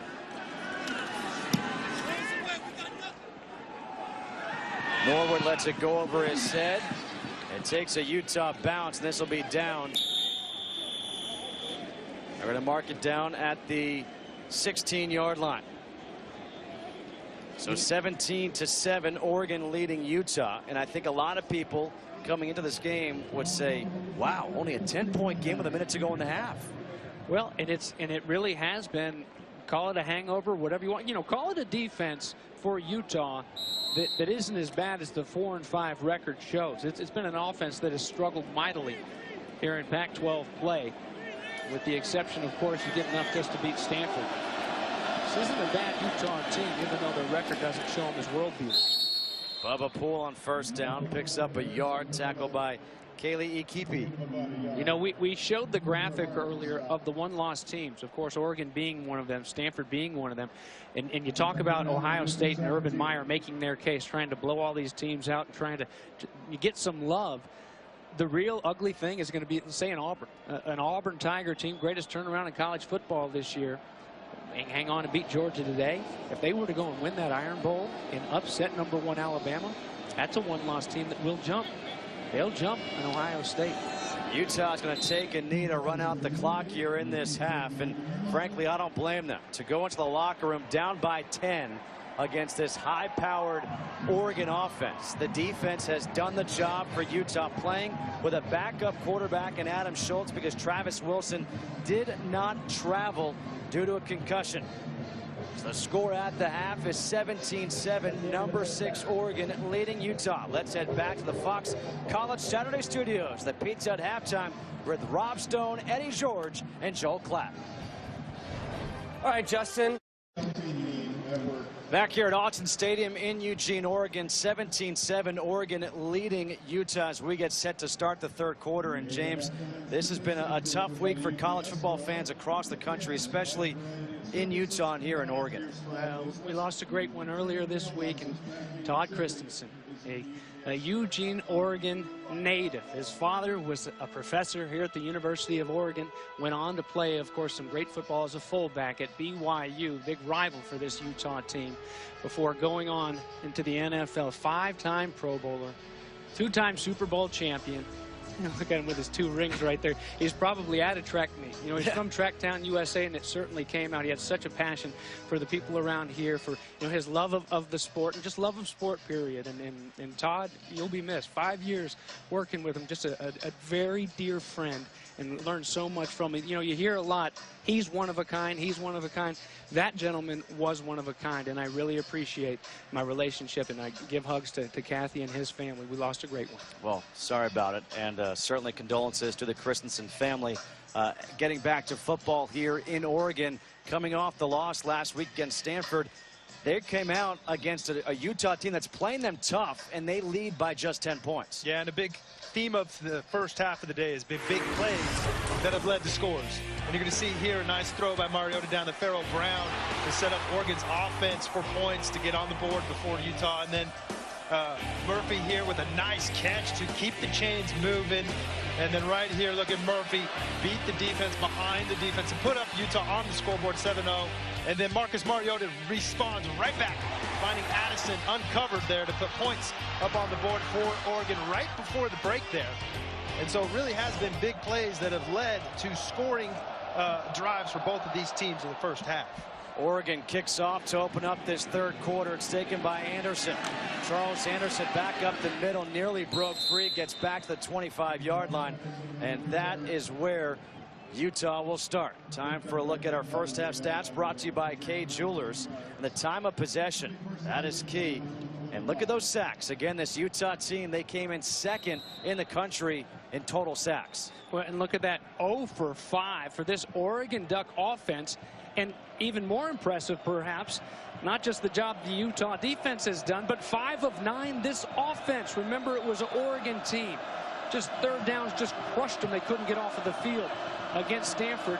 And they've been doing it on third down, this offense as well here against them. Play action on first down. Schultz taking the shot, and that one is incomplete. Looking for Anderson. Brian Jackson came in and made contact right as the ball was coming. Brian Jackson did a nice job there of obviously breaking up the play, but you got to give credit to Utah's offensive line there. Last week against ASU, they were dismantled by the pass rush, but Utah's offensive line held on, gave their quarterback time to at least give their team a chance to move the ball there. But again, it was a nice play by Brian Jackson to break up the pass. Adam Schultz playing, as Travis Wilson did not make the trip, the starting quarterback, because of concussion. On second down, the handoff is to Radley, and Radley gets a yard, tackled by Wade Kele-Ikipi. Yeah, that is one disadvantage of being so diminutive there, is when Kele-Ikipi can just reach out and kind of knock you down with a forearm. You know, the bigger, bullier back will be able to kind of power through that a little bit. Now here's a third down and 9, and well, 5 of 9 on third down this offense.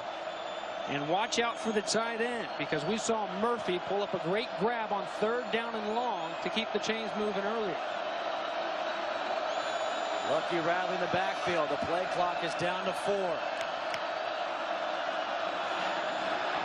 Schultz with time throws, was looking for Sean Fitzgerald. A flag comes in late as Terrence Mitchell was there on the coverage. A very late flag thrown here, and it looks like it's going to be pass interference against Mitchell.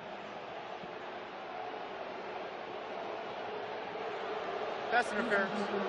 Defense number 27. Automatic first down. Oh, there he is, Nick Aliotti. Well documented his frustration with the officiating. And it is a good call, because right there, Terrence Mitchell got there early. And I mean, that's one thing that a lot of times it's one of those bang-bang plays, but you got to give the refs credit there. I think they got that one right, because you can't get there early as a defender. That disrupts unfairly the wide receiver. 6 penalties now for the Ducks. Hand off to Radley. Radley, a good run, and a flag comes in late. Or not even late, but just from the backside.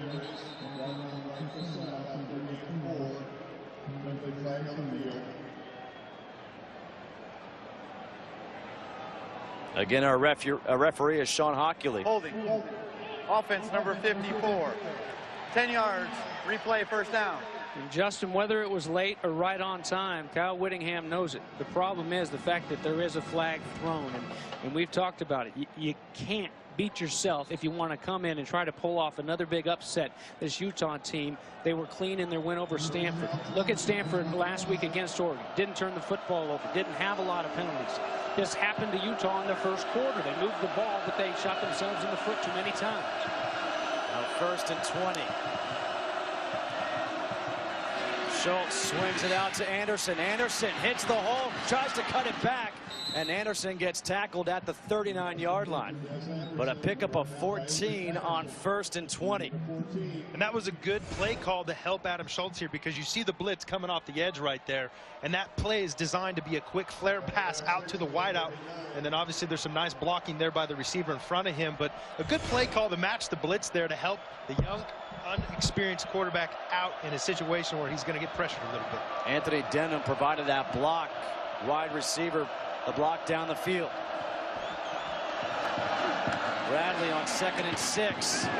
Radley got hit by Raheem Castle, who came in when Derek Malone went out. A 3-yard pickup, so now 3rd down and 3. Raheem Castle said, "You're going to give me an opportunity to come play. Well, I'm going to take advantage of that. I'm going to stick my face up in there and make a nice hit to set up a little 3rd down and short here." I'll tell you what, Castle's shaken up as he lowered that shoulder and that arm to deliver that hit. You see him winging it around. They're trying to probably get filling back in that arm. It's probably, you know, you get a little stinger, you know, get some little shot shoot down your shoulder, James. I'd like to see this Oregon defense now stiffen up and play like the number 6 team in the nation, like the defense they can be, and get off the field. They just get off the snap. Bradley dances, hits the hole, and gets the 1st down. Up to the 49, Brian Jackson with his 3rd tackle. And Radley's been such a difference maker at that running back position for Utah. Left guard right here. Take a look at Tofeano. Just going to get just enough on the trap there of Raheem Castle. We saw him with the banged up shoulder and creating a scene for the back to move the chains. Radley again, this time gets pulled down as he tried to get the edge. Tony Washington brought him down for a loss of 1. Guys up front, Justin, like Tofeano and Jones and Salt all across that front. This has been the same starting offensive line every game this season. Boy, wouldn't the majority of teams in college football love to be able to say that? But they started strong and really dropped off. And I mean, and Kyle Whittingham has really publicly said, look, they've been bad. They've been bad. They have played very well so far in this game. They've got to keep it up. 2nd and 11. Play action, pressure coming, back foot throw, complete. Dominic Hatfield gets a block, makes a move, and Hatfield's down inside the 5. Taken down at the 4. Adam Schultz, look at him off the back foot, throwing an accurate throw down the field, finding the uncovered man while he's getting pressured in his face. If you're Utah, especially the Utah offensive staff, they got to be pumped about that play from their quarterback. Man, Adam Schultz, nice play there. It had to have been blindly, too. That defensive line, it was almost like a screen pass, it looked like. The floodgates opened up. You said Mariota earlier, the great ones can find that open guy. They know where he is. Schultz just threw a great pass. Longest play today for Utah. Now a timeout is taken by the Utes. 1st and goal from the 4. What a throw by Adam Schultz with the pressure coming. just throws it up, has his man, the true freshman Hatfield. Hatfield with some yards after the catch. And Utah's within striking distance. 1st and goal from the 4 when we come back. My name's... They're doing the Dougie here at Autzen Stadium, 17-7, Oregon leading Utah. But let's go back to that play, setting up this 1st and goal from the 4. Well, just watch the pressure that comes right in the face immediately of the sophomore here in his first start. He throws it blindly. It's been a while since Utah has been able to take one quarterback all the way through a season. Last time, 2008, with now co-offensive coordinator Brian Johnson. Let's see if Brian Johnson and Dennis Erickson dial up one that can get him in the paint. Anderson in motion. Kept by the quarterback, Adam Schultz, into the end zone for the touchdown. And James, you've been saying this all game on these read options to where it doesn't look like the Oregon defense is even respecting at all Adam Schultz's ability to run the football. Well, you almost see why there as he kind of stumbles into the end zone, but it's effective. You know, it's that one time they do get you, and we saw it on the play action pass. Everything to set it up. When you're having success, everything starts to work. Andy Phillips converts on the extra point. Adam Schultz had a career-long 48-yard pass, and then he runs it in from 4. It's now a 3-point game.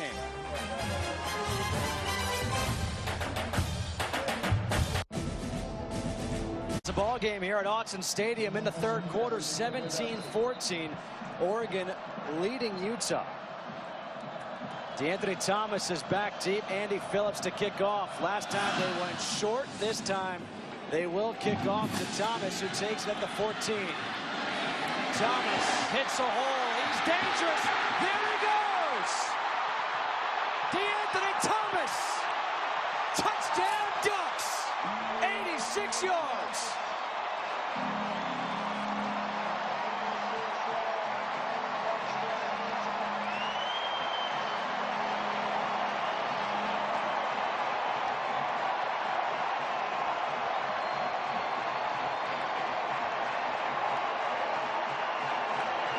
Just when you think you got the momentum, things are going your way, Oregon answers immediately with a huge kickoff return for a touchdown by DeAnthony Thomas. Wow. First play of the game in that Fiesta Bowl. Bill Snyder's Kansas State Wildcats found out the hard way, and here Kyle Whittingham's crew, as the extra point is no good. Find out, guys, you play with fire, you get burned. Number 6 injured his ankle. First play of the game against the Cal Golden Bears. They said he was getting close to 100%. I think they're right. Number 6 to the house.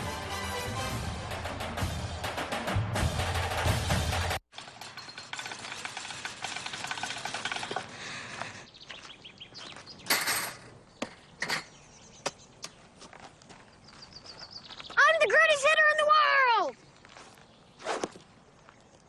Strike 1. 23-14, Oregon on top over Utah after the 86-yard kickoff return by DeAnthony Thomas. Victims of Typhoon Haiyan in the Philippines urgently need your help. With your support, the American Red Cross is providing relief to those in need. To help victims of Typhoon Haiyan, please donate to Red Cross Disaster Relief today. Visit redcross.org or text Red Cross to 90999 to give a $10 donation. Trez Anderson. Anderson's got speed as well, and Anderson will take it across the 30 up to the 31, and that's where Utah will start, but they're down by 9 because of this return. Well, and because you've got depth. Watch here, number 32. That's Evan Bayless, a backup tight end. Watch 26, Ben Butterfield. 2 guys just fighting to get on the field, doing their part in the 3rd phase of the game. And really, it started with Bayless driving. Utah coming down, staying in their lanes, and Bayless just absolutely blew his guy out of the water, and the rest was up to number 6. How does Utah respond?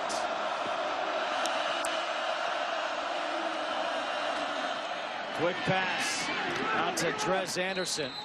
Up to the 35, picks up 4. DeAnthony Thomas, he can do anything on the football field offensively. Look at what he does over the course of his career, whether it's a catch for a touchdown, running for a touchdown, kickoff return for a touchdown, punt return for a touchdown. You name it, that's what he does. He can do it on the track as well.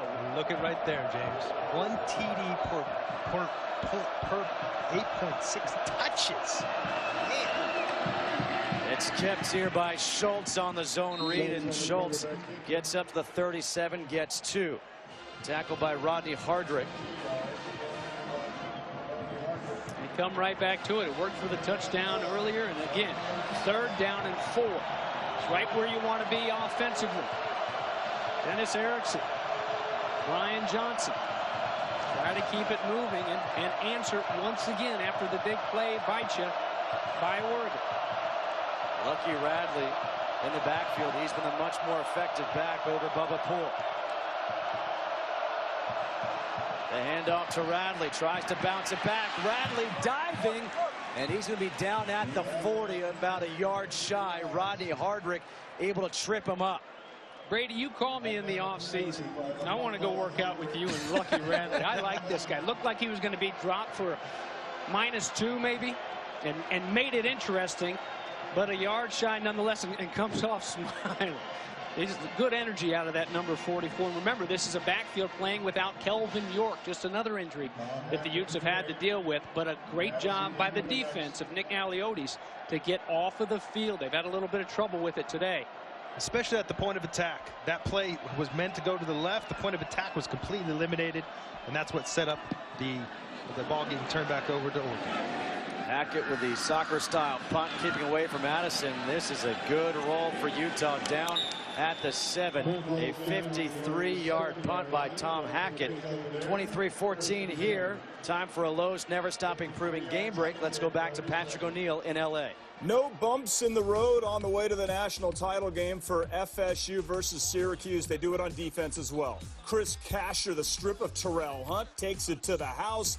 59-0, Florida State leading Syracuse. The only good news for Syracuse is their basketball team is currently leading Colgate by 20 late in the second half. Justin.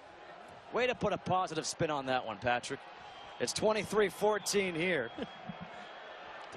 Mariota on 1st down, hands off to Byron Marshall. Marshall, flag is thrown as he gets out of bounds at the 1st down marker. Well, let's see what this flag is for. I think it's a hold on Pharaoh Brown, guys. Holding. Offense number 85. Half the distance to the goal. Replay 1st down. And I think you're right. Well, and you know, it's interesting because he was, when the play ended, he was laying on top of the defensive end. Let's see if we can see him. He's going to be right there, the tight end, working on Trevor Riley. Well, he does pull him down. He was Riley doing such a good job, such a tough task for a tackle, let alone a tight end, to try to hang with him. Now it's 1st and 13 from the 4. Mariota hands off to Marshall again, and Marshall able to get some room up to the 8-yard line. Picks up 4, tackled by Tuipulotu. And a flag is on the far side of the field down by the end zone.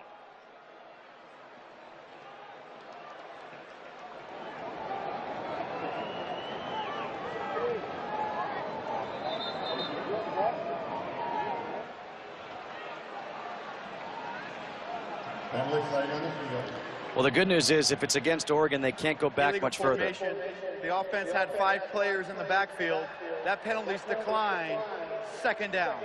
You know, and from a head coach standpoint, you can handle like Pharaoh Brown's holding because that's combative. You know, he's fighting, but these mental errors where you got 5 guys in the backfield, you know, the false starts, those things as a coach just drive you nuts because you know you can control those. They're just mental. 2nd down and 9. Mariota rolling out to the right. He throws on the run and completes the pass. DeAnthony Thomas, 13-yard completion and a 1st down. I'll tell you what about Marcus Mariota.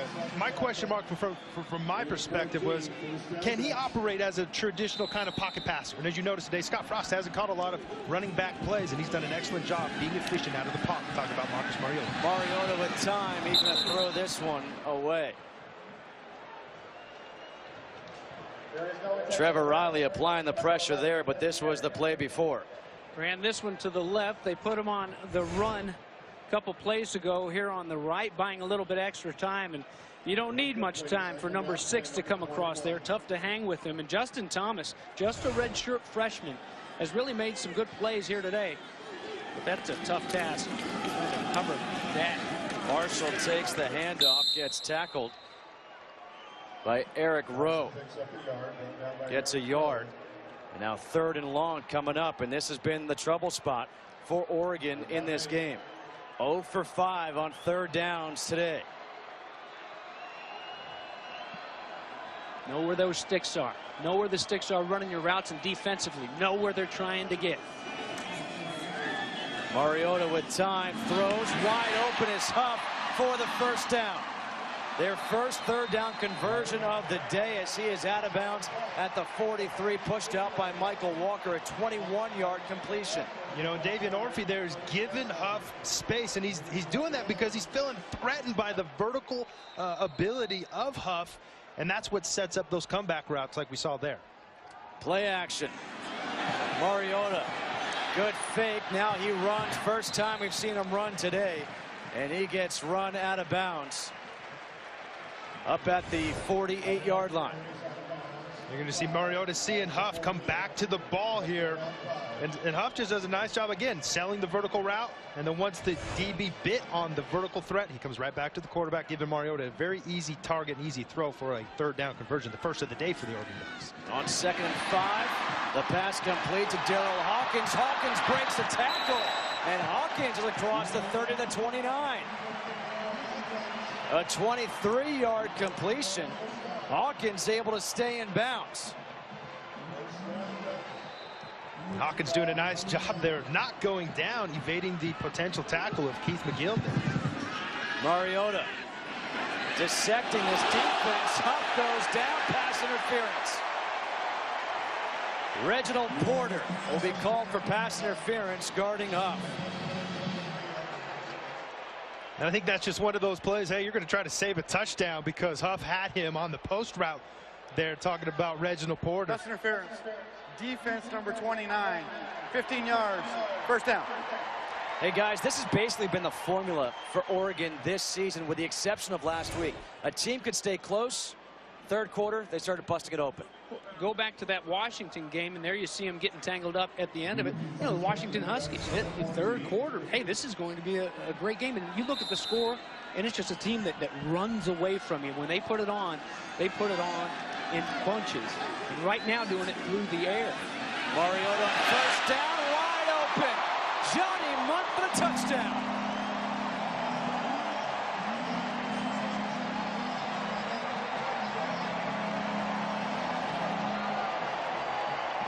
A 14-yard touchdown pass from Mariota to Johnny Munt.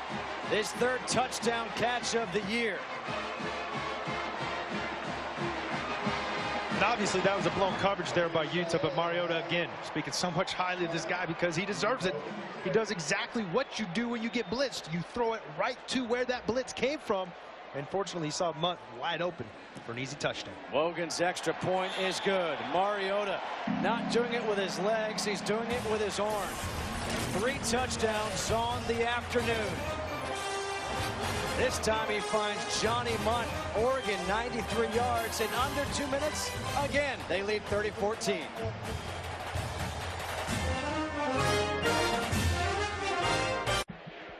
The push-ups are starting to mount up for the Duck. 30-14, Oregon leading after another scoring drive of under 2 minutes. 8 plays, 93 yards. The first 2 scoring drives, the touchdowns, were under a minute. Trez Anderson from the 1. And Anderson will get tackled at the 22-yard line. Let's go back. That touchdown pass from Mariota to Johnny Munt. They try to bring the house. This is Eric Rowe, the safety blitz, but that's only if Munt stays in. If Munt goes out, he's got to peel off and take him man-to-man. And Mariota, he knows where that blitz is coming from. He knows where to look. And it's just like that, way too easy. Johnny Munt trying to become another one of the greats. Many tight ends that have come through here, gone on to play in the NFL. And in his first start against the Tennessee Volunteers not too long ago this year, had 5 catches, 121 yards, and 2 touchdowns. On first down, Adam Schultz looks one way. Throws this one out of bounds, intended for Jeffrey Norwood. And guys, you know, Utah's game plan coming in today, hey, let's be like Stanford. Let's try to control the ball, run the ball. Well, guess what? Down 3rd to 14, you got to pretty much take that game plan and throw it out. And that's why you're right now seeing Utah starting off their drives on first down, throwing the football with their backup quarterback. But let me ask you, do you have to throw it out? Because I feel like that's what a lot of teams do. They throw out that game plan, and then it gets away from them really quickly. Yeah, because the game is slowly working. It's getting away from it. There's not a lot of time left to get back into this game. They hand off to Bubba Poole, and Poole gets up to the 26. But I hear what you're saying, Justin, and I agree. There's, you know, just under 5:20 left in this 3rd quarter. There is a lot of football left to be played. But you get the sense, oh my gosh, here comes Oregon, being Oregon once again. So we have to score, and we have to score right now. Got to keep up. You're right. But everything else worked against them in the first half. See, I think you go against that because right now it's still a 2-score game.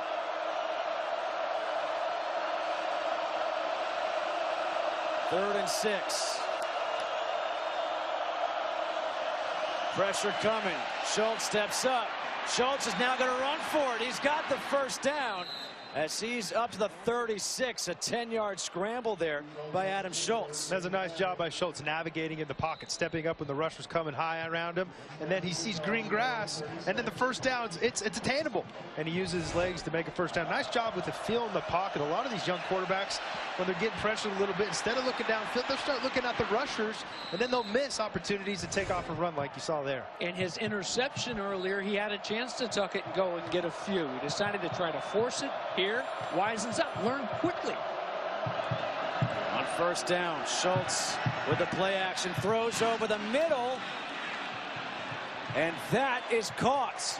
No, they say no catch by Sean Fitzgerald. I'll tell you, Terrence Mitchell there was attached to Sean Fitzgerald at the hip all over the field. And I mean, these Utah wide receivers are just getting used to today pretty much being mugged. Look at that play by Terrence Mitchell there. Extending out, knocking the play down, making it almost impossible to fit the ball in there. 2nd and 10. 4:05 to go here in the 3rd.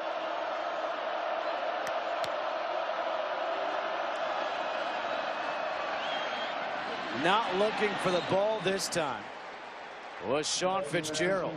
Yeah, and that's because the play was one of those fake the run pop pass is what they call it to the tight end, which at that time was Jake Murphy. He was covered perfectly, and then the wide receiver, he's out blocking just in case they actually did give to the run. So it was one of those run pass options if the receiver didn't realize that the ball was pulled and he's not the primary on that particular play. 3rd and 10. Can they convert again on a 3rd down? 7 of 12 on the day.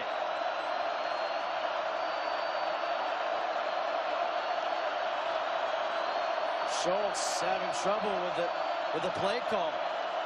The play clock is down to 1. Now a timeout has to be used here by Utah. And that could be critical. They have 1 timeout remaining for the game. 3rd and 10 coming up for Utah, trailing by 16. No one. One of the many beautiful buildings here on the campus of the University of Oregon. Back here at Autzen Stadium, it's 3rd and 10 after the timeout for Utah.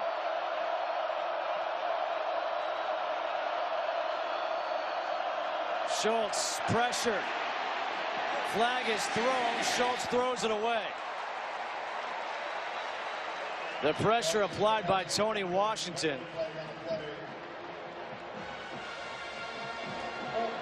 Offense number 73. That penalty's declined. The play brings up 4th down. Jeremiah Patasi called for the penalty. And so Oregon able to get off the field. And whenever you as a defense can get pressure with a 3-man rush like you saw there with Oregon, you know you are in the money.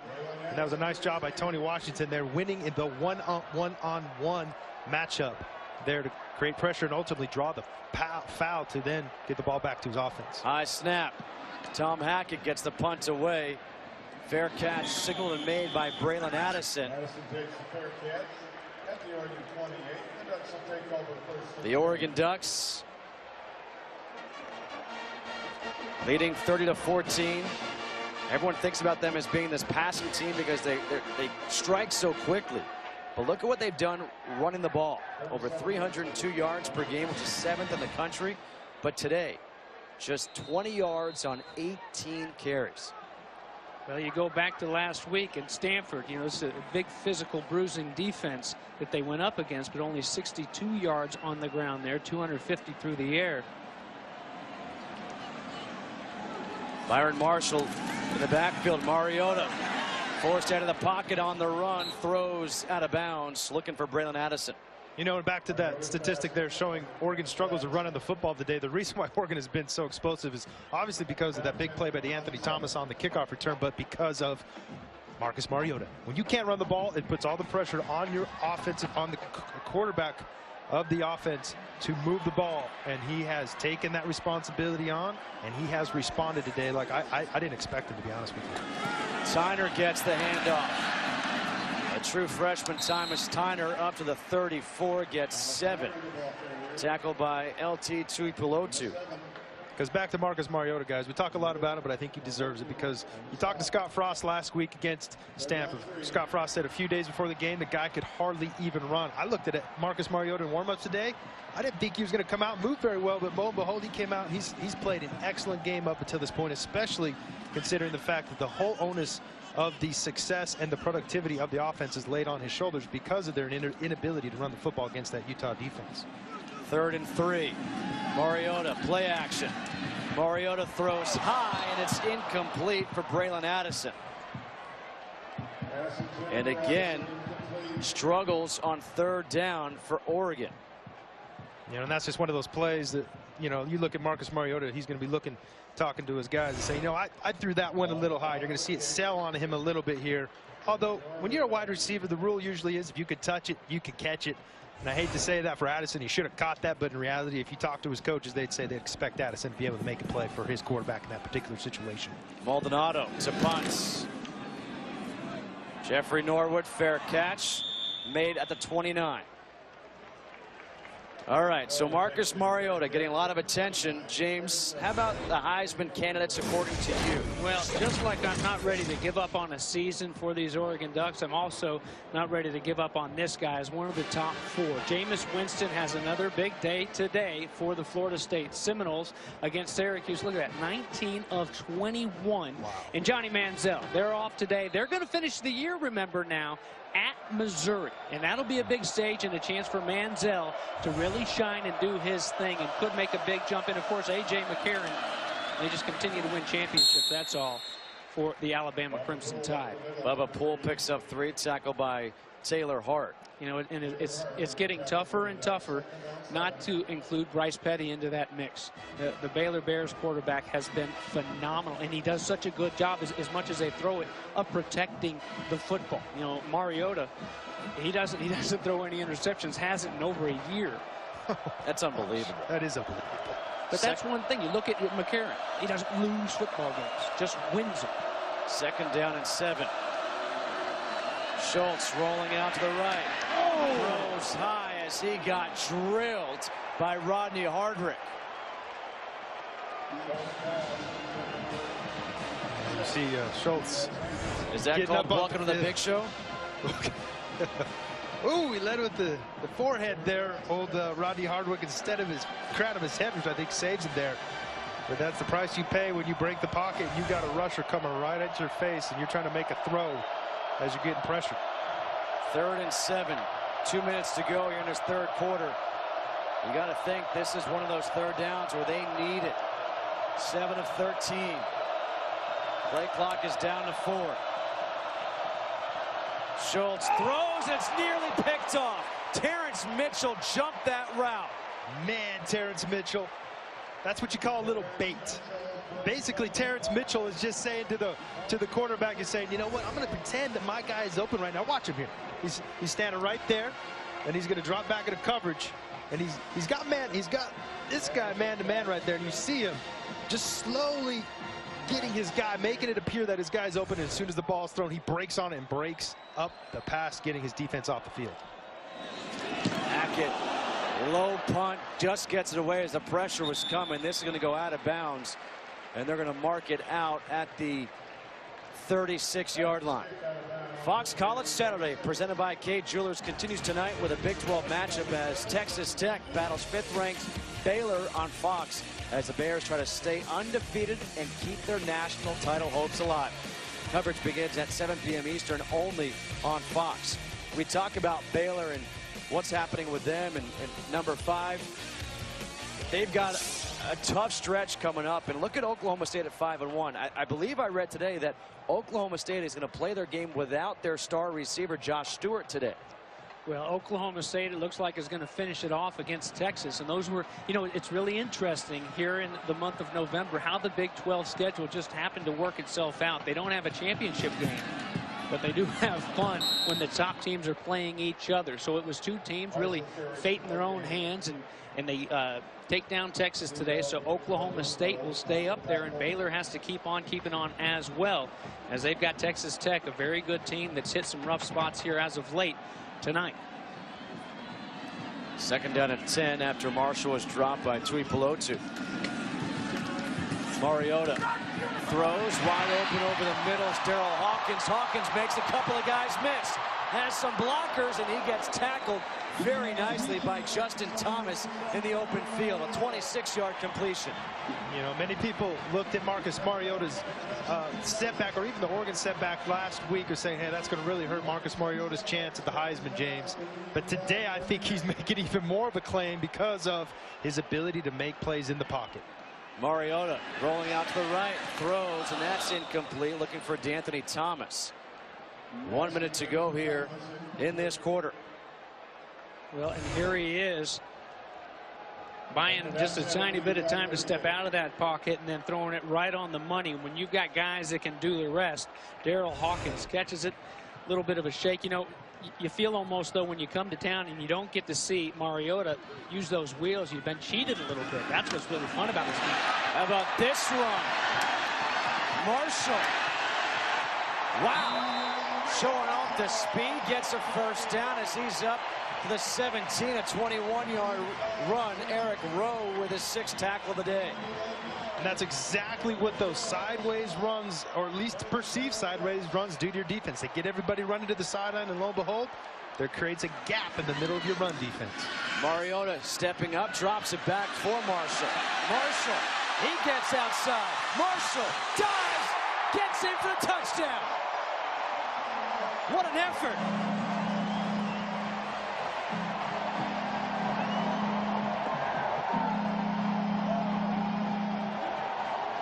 That goes as a 17-yard run because it was a lateral.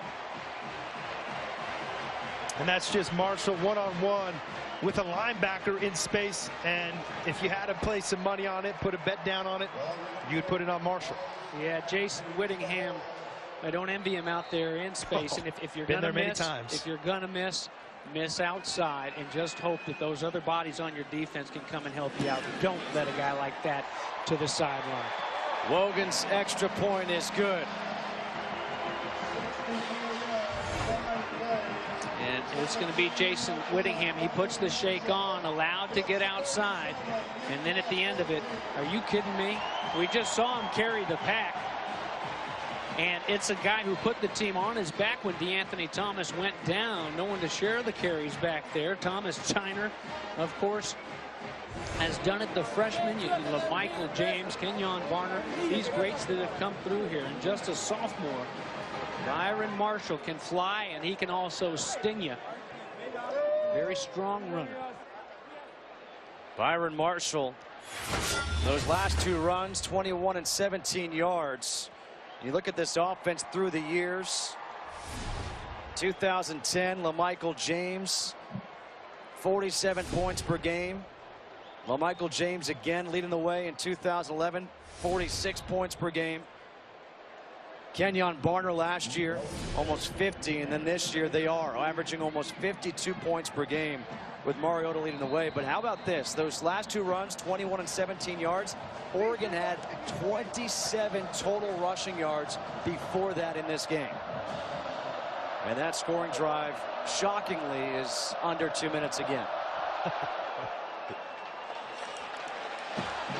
Anderson's going to return it from a few yards deep in the end zone. Probably not the best move as he gets back out to the 20. 25 seconds to go here in this third quarter, and it's a third quarter that's been dominated yet again by the Oregon Ducks. And we'll check back in with Patrick O'Neill for a game break. Hey, thanks a lot. Miami versus Duke. Brandon Connett, his 4th rushing touchdown of the day, a school record. It's also thrown for one. It's 38-30 Duke over number 23 Miami in the 4th quarter. Duke may find itself ranked for the first time since '94 with the win. Here on first down, it's Lucky Radley able to cut back, plant that foot, and get up to the 24-yard line to get 4 yards. How about the job David Cutcliffe, guys, sorry, Justin, has done there at Duke? He just taken him to another bowl game. Steve Spurrier actually won an ACC championship at Duke. Of all the championships he's won, that's pretty tough to do. Win football games like that, and they got a chance to upset Miami today. 20 straight points scored by the Oregon Ducks. It all started with that kickoff return for a touchdown by DeAnthony Thomas, and it's now 37-14 Oregon.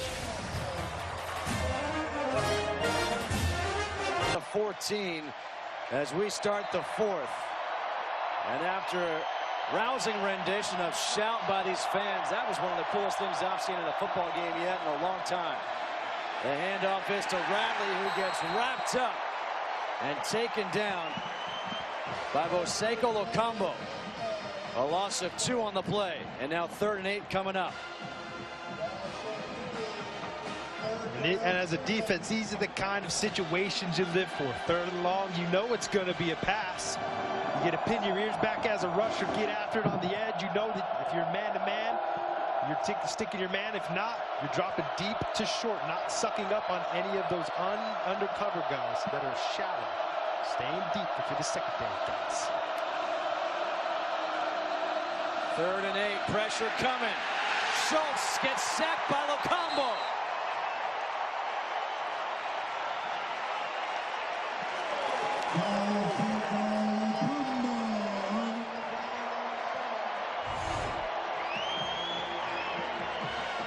The first Oregon sack of the day.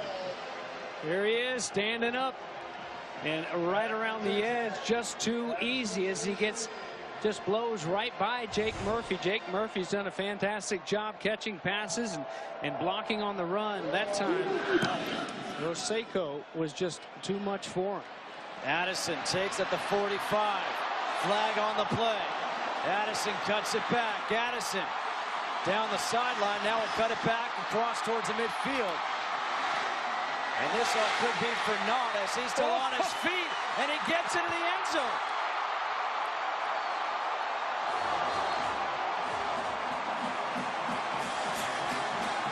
The officials are talking, still no sign of a touchdown. It looks like. Did he step out? Did he stay in? Let's see what the flag is for as well. The flag is all the way back. During the return, illegal block in the back. Return team number 30. 10 yards from the spot of the foul. First down. Timeout. Oh, all that for naught. Oregon will have the ball, though, when we come back, leading 37-14.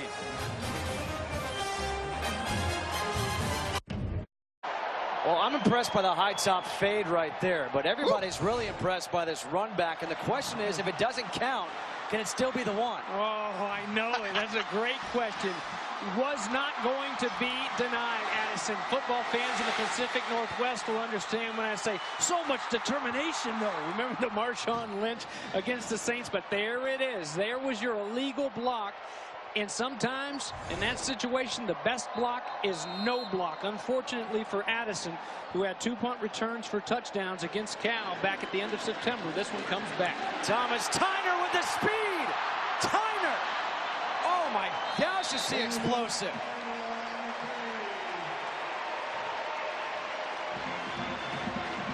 "26 yards by the true freshman. Yeah, it was that right side of the offensive line of Oregon who opened up that nice gap for Tyner to explode to. It was number 77 there, Cameron Hunt, who did an excellent job leading the way for his running back. Mariota. His pass is complete to the far side to DeAnthony Thomas. Another first down. I'll tell you what, those comeback routes for the Oregon receiver, they're almost automatic, and that's just because they're so fast. The vertical threat is so much to where as a defender, you're always going to want to stay on top of these wide receivers and give them that throw. Tyner bounces it outside. And Tyner gets up to the 16. A 7-yard run tackled by Jacoby Hale. And you're right, Justin. Tyner does have some quick twitch to him, as you saw right there. He was able to stop on a dime and then go. Usually as the defender, you're hoping just to stop the feet or at least get the feet chopping of the running back, because you feel like the pursuit can get to him and get him down on the ground. Now Byron Marshall comes in at running back, replacing Thomas Tyner. Fresh bodies for the Utes as well. They make a hockey line change. You don't get many opportunities against an offense like this. Marshall up the middle. Marshall to the end zone. Touchdown.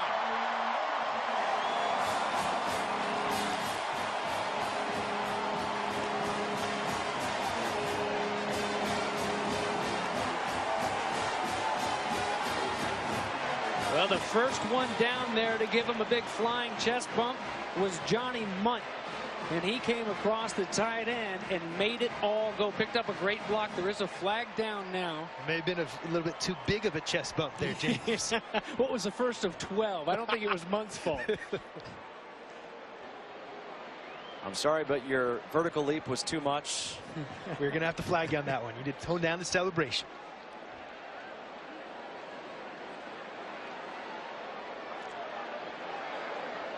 The touchdown counts.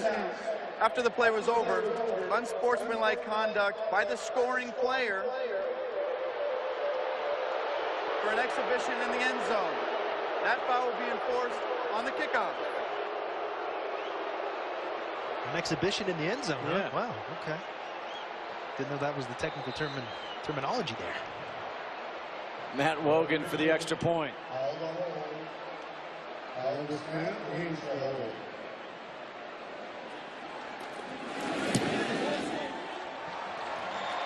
44-14. Byron Marshall with his second rushing touchdown of the day. This time from 13. That block beautiful by Johnny Munt to free up the hole.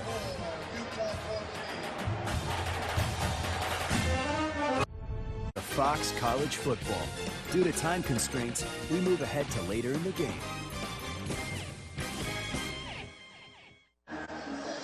Marcus Mariota's day is done here in Eugene. 19 of 27, 288 yards, 3 touchdowns. How about that? He's thrown a touchdown in every game he's played. The new quarterback is Jeff Lockie. Lockie hands off to Tyner. Tyner trying to cut it back. Now he does. It looked like he had more room if he came further. Instead, he will pick up a yard. Tackled by Trevor Riley. You see that motor of Trevor Riley. What the motor is you just don't ever quit. He got beat a little bit there as he was trying to close in and vice angle, as James says, on the runner. But then Marshall was able to break through, and then Trevor Riley just did not give up and was able to bring him down after a nice second effort there. Second down and 9 here for Oregon. Lockie's pass is deflected, incomplete. Riley was diving, trying to get the interception. Some of the fans have left Autzen Stadium with their team leading 44-14. You wonder if they're trying to head to Beppe and Gianni's to get some real good Italian food. You never know. Man, I had a really nice rigatoni plate last night. Thrown towards the sideline. That's incomplete. There's some nice sweet Italian sausage.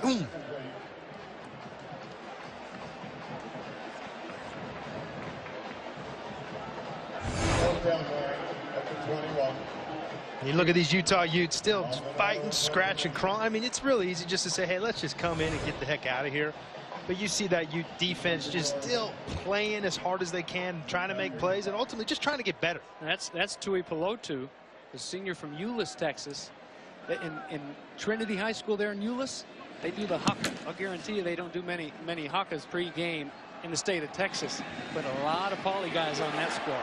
Norwood tackled right away. A very nice special teams tackle by Dior Mathis, which leads us to a game break. Let's go back and check in with Patrick O'Neill. Hey, Justin, thanks. Not so fast, say the Georgia Bulldogs. Auburn had a 20-point lead. It is now down to 6. Aaron Murray to Arthur Lynch, 24-yard touchdown. So Georgia on defense looking to get a stop. Justin, James, and Brady, hey, we'll keep you guys updated. All right, please do on that one. 44-14 here. Justin Kutcher alongside James Bates and Brady Papinga at Autzen Stadium in Eugene, Oregon, as the Ducks are responding after their only loss of the season last week at Stanford. And again, Stanford has a difficult game tonight against USC in the Coliseum. On first down, the pass to Anderson is complete. Dior Mathis with a tackle, a 6-yard completion. You know, here's where it gets interesting down the home stretch. When you're one of these teams like Oregon, they'll watch that game tonight. As much fun as it is to watch your team win, when you've got a team like Stanford that's sitting right in front of you, one loss will knock them down, and they start to go down in the second half. Well, that's a fun watching party, isn't it? Second down and 4 up the middle. It's Bubba Poole. And Poole very close to that first down marker. Looks like he's going to be just shy. I really can't wait to see that game tonight, guys. It's an Ed Orgeron team that is having some fun playing football. Clancy Pendergrass, the defensive coordinator, has really stepped up and done a good job. Guys that are it's a whole new lease on life ever since that ASU loss, and they got Coach O running the show. Poole on 3rd and 1 has the first down. What I love about Coach O is there was an article, I believe, this week written about him taking the George Costanza approach, do the opposite of everything that Lane Kiffin did. Well, whatever he's doing, it is working, because that USC team is loaded with talent. And at the beginning of the year, you really thought, hey, this is an underachieving team. And now you start to see them play up to their capabilities. They're a pretty formidable football team, mind you, talking about the Trojans out of USC. Schultz, and that pass is incomplete. There is a flag thrown. Troy Hill came down with it out of bounds. Dominique Hatfield, the intended receiver. Which way is this going to go? They were certainly tangled up, weren't they? Pass interference. Defense number 23. 15 yards. First down. So, guys, let me ask you this. USC wins tonight. Should we take another look at it? Ed Orgeron, is he the front runner for that job? He's got to be. If he wins tonight, I think you go and you strip the interim off of his title and you say, you're a head coach, buddy. There's no doubt about it in my mind. If he can pull off a victory tonight, in my opinion, he should be the head coach. You'd like to think anyway. You'd like to think that. You know, hey, Jim Bates, Miami Dolphins, took over a winless team, went 3-2, beat the Super Bowl champions, and Nick Saban came to town. They like to go get those guys, the big name guys. You're right. The handoff to Poole. But it certainly is fun to watch teams having fun. And, you know, obviously winning is more fun than losing. But USC is a football team having fun right now. To watch those guys at Stanford last week with those nerd glasses on, and, you know, in the post-game media comments, you know, you see you look at Nick Saban. I mean, look at Nick Saban, who never cracks a smile. The great big smile after that game, jumping up and hugging A.J. McCarron. That was the happiest I've seen Saban, including when they win national championships. Schultz, the quick pass is complete to Trez Anderson. And again, give this Utah team credit not giving up. Down 44-14 with 7:40 to go here in the fourth. Yeah, and that was just a nice skinny post there by Trez Anderson to get inside the defender. And then Adam Schultz doing what I think he's done, except for maybe the first quarter, finding the open receivers, delivering the ball on time, on target. And now he's having his receivers help him out by bringing some of these very nicely thrown balls in for catches. O-line's helping him out, too, giving him some time. Hand off again to Poole. And Poole up to the 14. And the score, you look at it, 44-14. You think, oh, gosh, it's just been a lopsided game. It certainly hasn't been. It's been the big plays and the big plays in a hurry that have really cost Kyle Whittingham's team. But look at these plays that they've made when they had to offensively. He challenged that offensive line. They've responded. And all they needed was one of those in the fourth quarter against Arizona State last weekend. All they needed was one play, and they win the football game, but they just couldn't get it. Up the middle once again, it's Poole. And Poole right near that first down marker, tackled by Christian French. Last week, they had 1 first down in the entire fourth quarter against Arizona State. They entered that quarter leading 19-7. And that's so frustrating as a coach, especially a guy like Kyle Whittingham. In those situations, you turn to your offensive coach, you say, hey, let's run the ball and win the game, finish this thing out. And when you can't do that, it really stresses you out for 1 and 2. It makes you start to question a lot of your processes in terms of preparing your team to play power football when the game's on the line. Poole able to escape. Poole to the end zone. Touchdown. What an effort there by Bubba Poole. 10-yard touchdown run on 3rd and 1. Well, it looked like Big Vincent Jones, the center, and everybody inside. They got a good push. All he needed was 1. I thought, oh, no, Poole just made the wrong decision. But he comes squirming out of there over the edge. And, again, the effort to get the ball across the goal line. It's a Utah team that's ready to fold up the tent and head on back to Salt Lake City. Just keep on fighting. Bubba Poole with his 2nd rushing touchdown of the year. A great effort here in this fourth quarter as Oregon leads 44-21.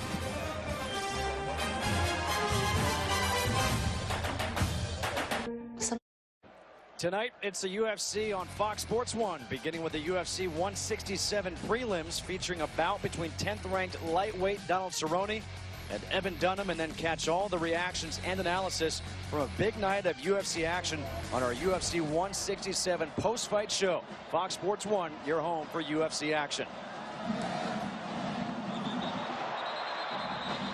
Whistles are blown. It looks like we're going to have a re-kick.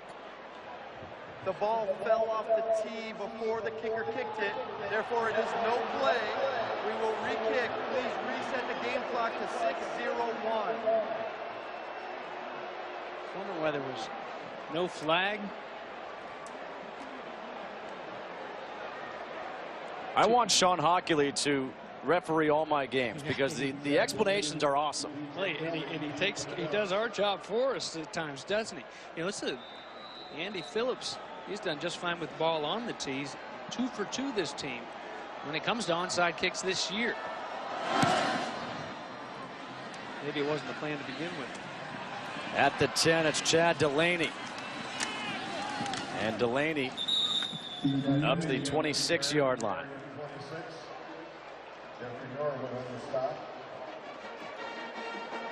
Well, this Oregon team leading 44-21 with 5:54 to go in this game. James, we talked about this. Oregon losing last week against Stanford. And right now they're ranked number 6 in the BCS.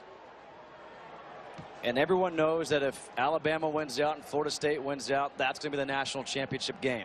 They're playing right now, certainly for a chance to go to a BCS game. But if they can win out, and if Stanford loses, then who knows? Maybe they're going to the Rose Bowl. And if there's more, then, well, like you said earlier, there's a lot to be playing for.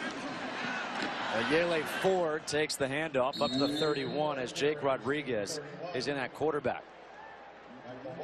But I think what we're all looking forward to is next year having a playoff system in college football, almost like rewriting the constitution of college football. It certainly would be interesting right now. And you look at it, this is an Oregon team that would be playing and fighting their guts out for that 4th spot. Right. It does make it even a little bit more interesting. I think, you go on a little bit further, perhaps 8. Let's just start at 4 for right now. Ford gets upended by Michael Walker. Picks up 4 more yards. It'll be 3rd and 1 here for Oregon. So we've seen Lockie a little bit. Jake Rodriguez in there now, and these two fought all the way through camp for that number 2 spot at quarterback. And Lockie just edging out Jake at the very end of camp, and they continue to compete throughout this season. day fill the shoes of the great Marcus Mariota.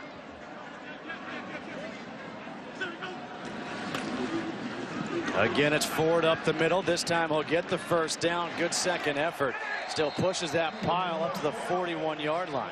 Jason Whittingham with a tackle. And going back to this whole, rushing attack, we were talking about how this Utah team was keeping Oregon's run game in check. Last week, also Stanford keeping it in check. I think a large part of that is the fact that Mariota is not a featured runner. I mean, this is a guy, Marcus Mariota, who averaged almost 8 yards per carry. And just can fly. And one of those guys, you talk about an effortless runner that can tuck it and go, and it doesn't look like he's putting much effort into it. It's that guy right there, number 8 on the sidelines right now. Wow. Ayala Ford again. It just keeps on coming. We've seen Tyner and Marshall, and they're a lot of fun to watch. And here's Ford just chomping at the bit over there on the sidelines, trying to get in and get a few reps. And mentioned it earlier on the special teams with the DeAnthony Thomas run back, and you add a backup defensive back, a backup tight end, and Evan Bayless that set the blocks. That's the competition you get when you've got depth. When you've got depth, and you can, it's a perfect example is in Tuscaloosa. Nick Saban, they've got so much depth there. And then when you can stay healthy, these guys, they just got to fight to get out on the field. Every single play means so much on special teams, too. Keeping it on the ground. Ford gets spun around by Hunter Dimmick at the line of scrimmage. Let's look forward for Oregon. They're at Arizona next week. They close out the regular season here at home in the Civil War game against Oregon State, which you can watch right here on Fox Sports 1. And if something were to happen, like a Stanford loss, all of a sudden they're going to the Pac-12 championship if they win out. Well, they did a good job of bouncing back. Had to chew on it for a couple extra days after the loss to Stanford. It's like this one will be close, but they certainly turned it on in the second half here today against Utah. Time for a game break. Let's go back to Patrick O'Neill. A remarkable comeback for Georgia at Auburn. Aaron Murray on 4th down decides to run for it. He was tackled at the goal line, ruled a touchdown. They'd have to review it. No real clean look. They did not overturn it. Extra point good. Georgia has the lead. They'll talk about that play for a while, Justin. Wow. 38-37 in the fourth quarter there. Wow. Well, they're starting to get healthy. I mean, as you talk about a team trying to stay healthy, they get Gurley back, getting some weapons back for Aaron Murray.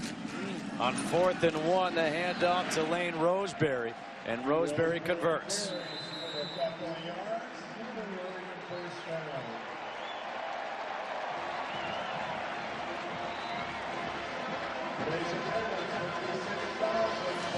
Everybody's getting involved now. Roseberry moving the chains, and that'll do it. And this is been an Oregon team as frustrating as it was. We talked with Nick Aliotti,